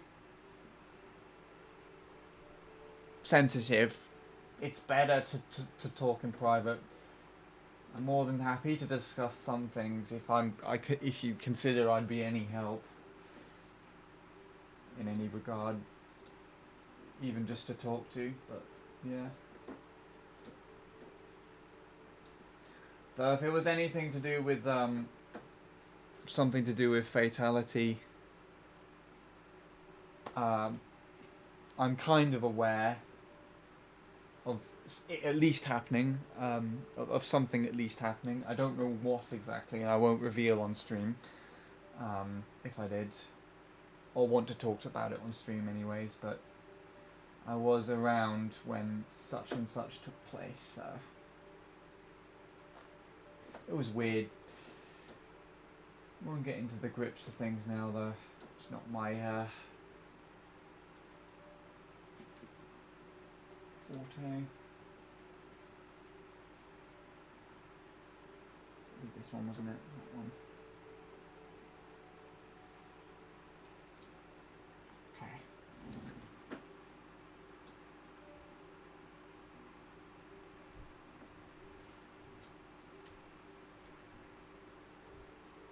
I pressed the fucking... Oh, I pressed the eject on the wrong one. That's why it said that. This is what you get for having two devices with your name. I eject the wrong one. Ugh. Go away. So go away. There we go. This one.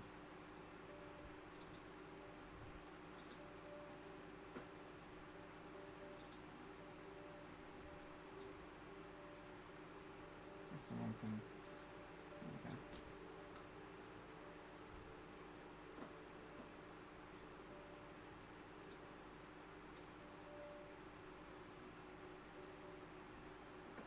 Okay, that should work.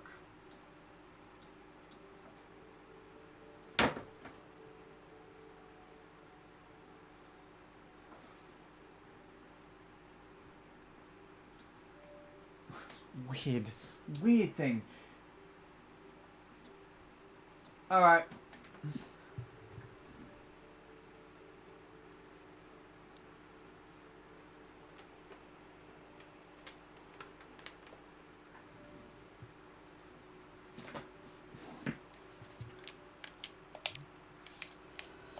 Sean is the type of guy that uses the urinal with his pants down all the way. Most of the time I don't even use a urinal.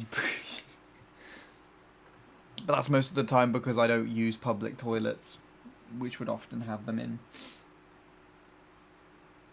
Hello, Brett, by the way.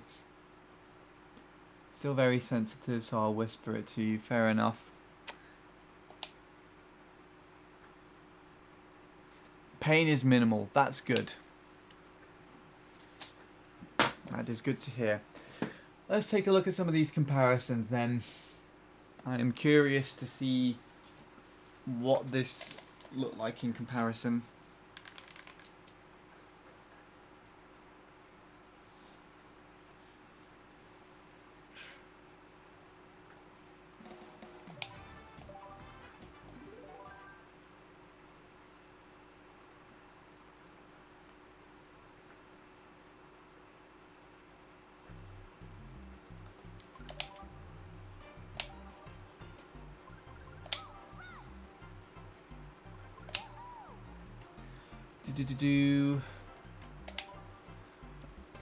Platform will open, but it looks like there will be a delay, so I'm waking up at 7.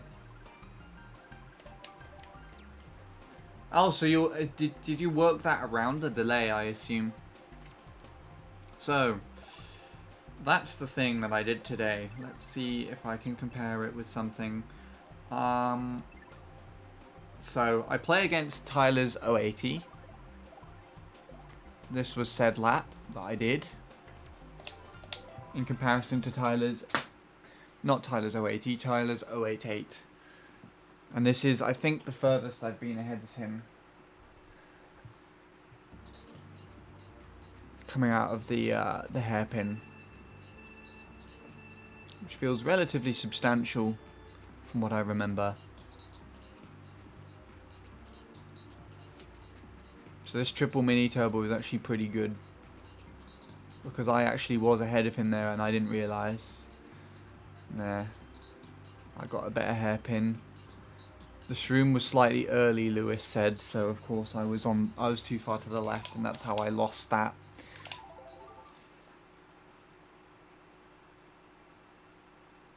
Which is annoying.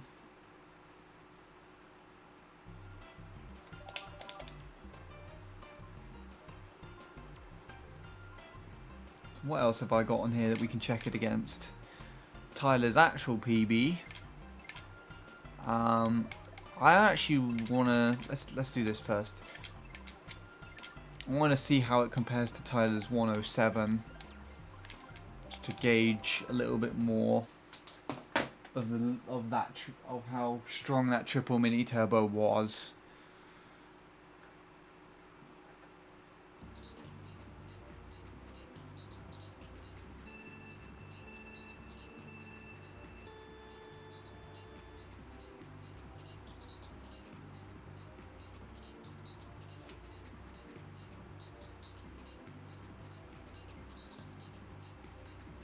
Okay. That might just be the strongest triple mini turbo I've had then. Yeah, there you go. So if it wasn't for that shroom exit, that would have been a really killer lap. Let's actually take a look at the first sub 117 now. Let's see how that looks in comparison. Because that's going to be really interesting if I'm ahead of that at all. I doubt I am. But if I am, I need to reward myself with something. That's really cool.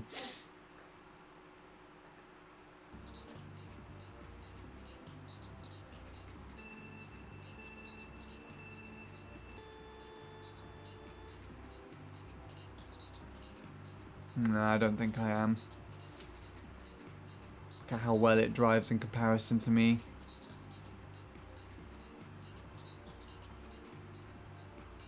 I caught back up there though. Oh. Interesting.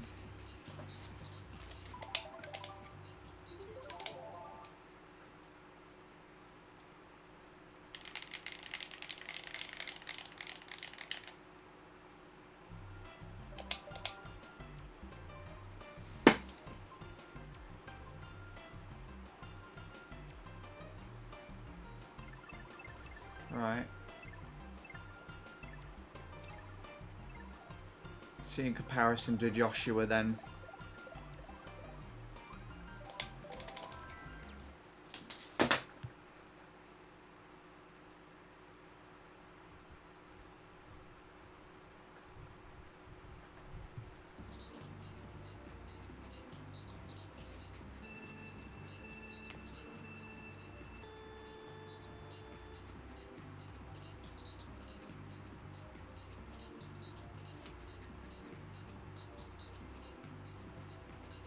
Yeah, so that might just be the best that I've done that.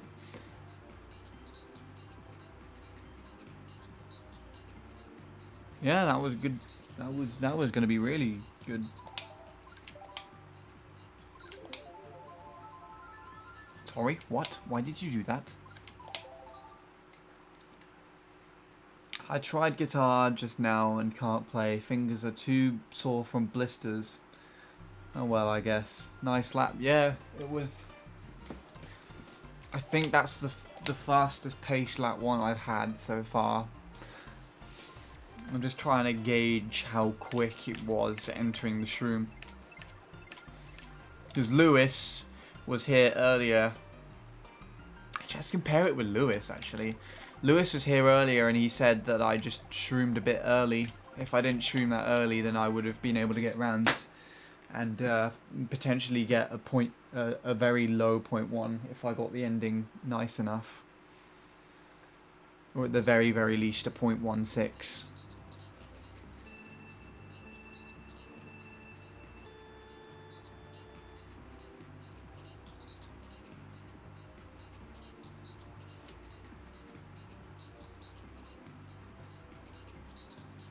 Yeah, Lewis was here today. Lou G, that's Lewis. He might still be here as well, lurking around. He's the one who's been teaching me all I know about the track.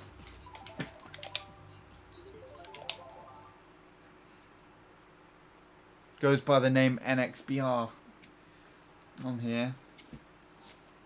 So if you see anyone chatting by that, that's him. In fact, he actually just popped in when he first came into the stream today. I almost low-key PB'd in front of him, which is quite cool. Yeah, this was looking like... I would agree with him there, though. That could have, at the very most, been a high 0.1. Depending on how well I did the ending. I probably wasn't going to do it very well, considering how far ahead I was of Tyler, if I did manage to make it round that. He is, yeah. Very nice person to speak to as well. And quite comical too. Comical, if that's the right word. Oh. The triple wasn't as good as Yasha.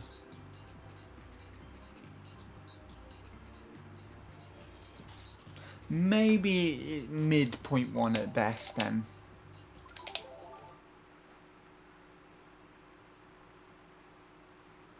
The other guy in Dane who does the double in the current worldwide tops, yeah. But he has tried doing triple again on Dolphin, so there you go. Conclusion finally, maybe. Yasha's good too. Yasha actually, without me really wanting to, when I had a conversation with him on Discord, he randomly just gave me an in-depth written tutorial on how to do the triple mini turbo.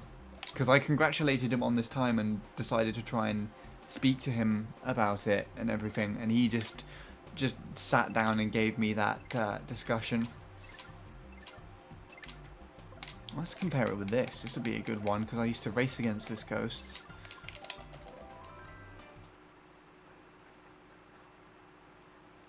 Yeah, that's true, Scorpy. That's exactly what I think as well. Hello, Speedy CTGP. Welcome. Would love to talk to him. If you find his ID somewhere on like a server that you're a part of, I think he's in Nick's server, then you can send him a message, see if he responds. Yeah, that was probably one of the best triples I've ever had then, if I'm ahead of this Ghost by this much. And I'm going to absolutely almost off-screen it. Wow, that's insane. CTGP is a bane a butt. CTGP is bane a butt. Nice. Be in a butt. Bane a butt. Lol.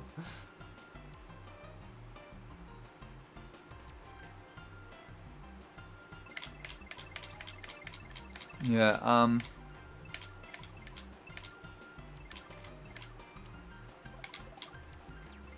don't have anything else worthwhile to compare it to. I guess the closest thing I could compare it to is my PB lap 1 to see how much it would have beaten that by. Yeah, what was I saying? Yasha, the good thing about Yasha is that I'm pretty sure anyone who's spoken to me over messages that has spoken to me extensively enough would know that I like to go in depth and write quite big paragraphs. Well, Yasha also did that as well. So me and him, when we were conversing with each other, were just talking these really lengthy paragraphs with one another. It was quite funny, actually. At least I thought. Yeah, that would have easily been a new best lap 1. No denying. I want to compare that with Vincent's 062 actually. Let's take a look. Would you like me to help you with the second to last U-turn? It's about 0.002 there every time. I know what I need to do. It's just doing it, I think, is more of the problem.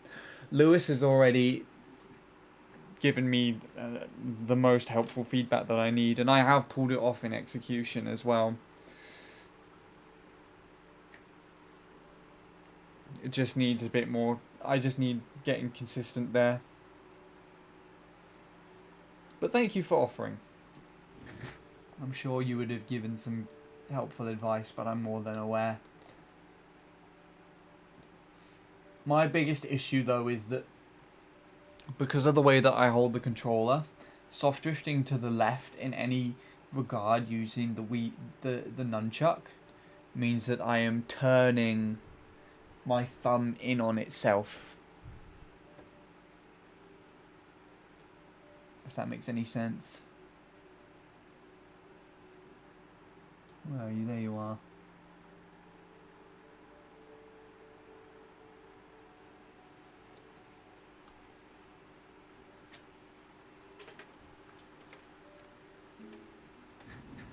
But yeah, where I hold it to the right, I can rest my thumb at a very calm position.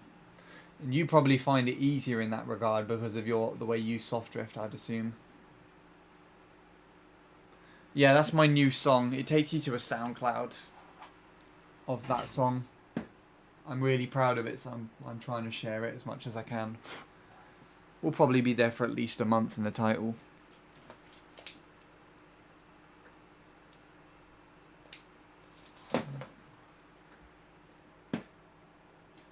Okay, let me catch up on chat a little bit more. Sorry, I've been ignoring you a little bit, Will. What did you say there? I'll wake up at 7 and decide, but everything checks to that the platform will be open, but services not. Okay, that sounds good. That sounds like that would mean that you'd be able to get there in time before everything opens up. There's plenty of time to spare. Train talk is over, so I'm good. Awesome.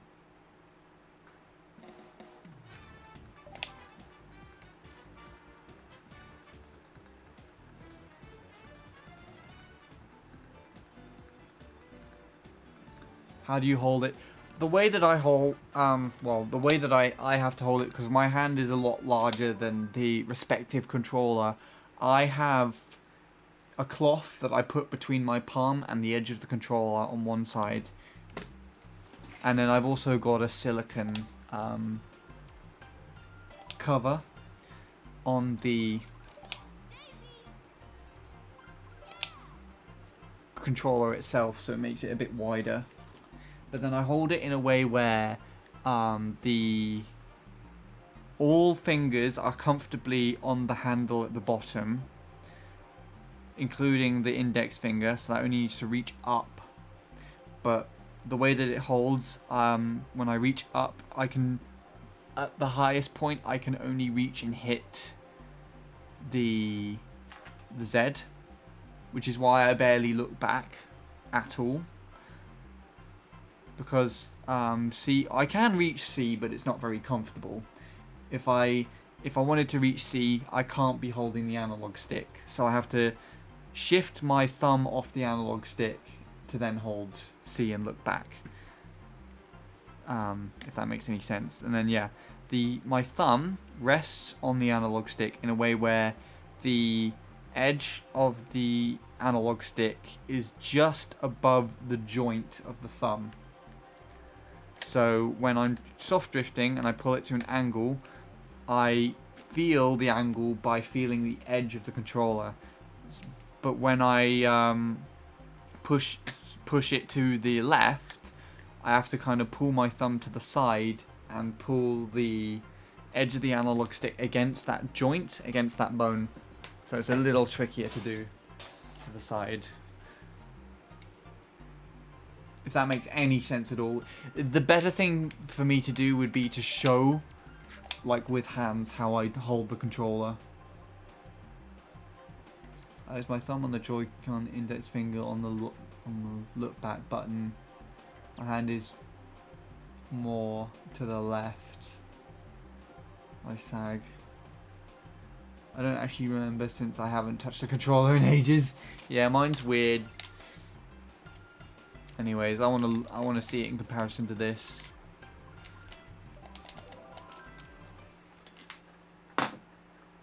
You painted a great picture, really.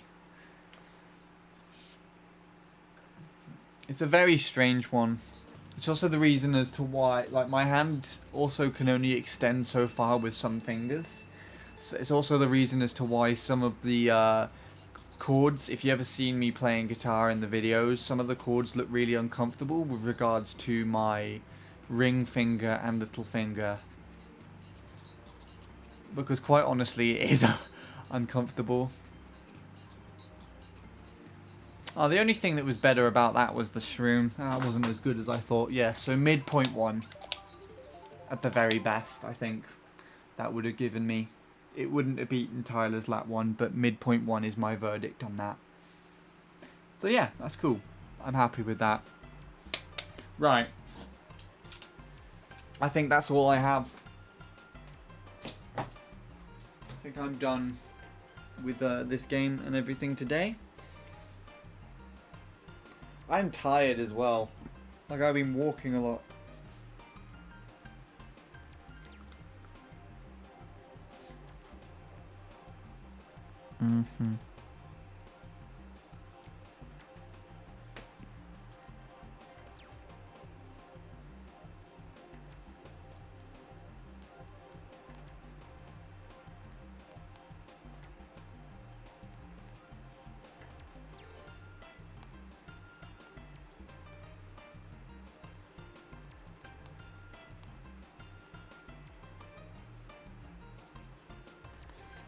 Right.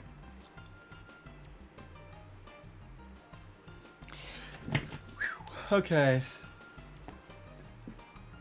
How did the meeting go? Very well, actually. I had the fan on full blast on me the whole time. And it was oddly just not even that hearable in the background. Like, the other person in the call with me said that I was completely coherent or whatever. That they were able to hear me just fine. But yeah, we were able to plan things really nicely. We got a good idea of what we can work towards in the future for the next year or so. I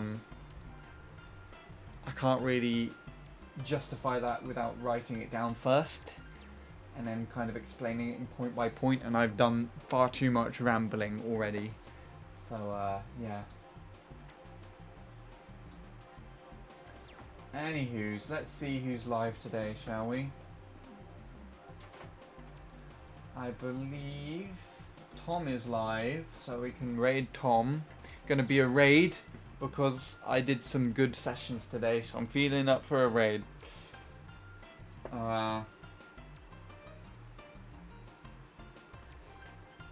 Yeah, Tom's live, Mario Kart boards. Who else is here? Me. No one wants to see that shit. Where's Bradley? I thought Bradley was streaming. Bradley is streaming something else, not Mario Kart Wii. We raided Bradley yesterday, so I think I'm gonna go to Tom today. Ramble indeed. I'm rambly, but this is how you can tell I'm in a good mood. I don't know who the hell Shadow Legends is. For some reason that reminded me of that advert where it's like, is it the Legend 27 or something? On this random phone app game. You know what I'm talking about, right? That advert that keeps popping up everywhere. Right, so yeah. You're welcome, Offie, as well.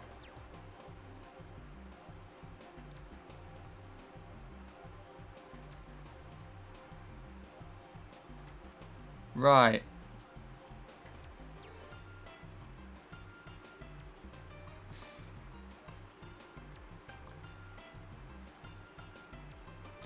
I'm pretty sure I've heard of it before. In fact, I'm pretty sure actually you've explained what it is to me already, Will. I've heard it being flung around and everything since, but it just reminds me of that thing. I don't know exactly what you're talking about. Anyways, I'm tired and hungry. So yeah, time to raid Tom. Wish him the best of luck with his mogies and stuff. Oh, it's like the same thing. There you go then. I always forget if this is the one with the 0 or the O. There you go. Take it easy. Hope you all have a good night and everything. Fingers crossed I can get on with this tomorrow and as well as I have done. And that I don't ramble like shit so I can actually drive a bit better in the game. Anyways. See you later. Oh yeah, I have to confirm it like this, don't I?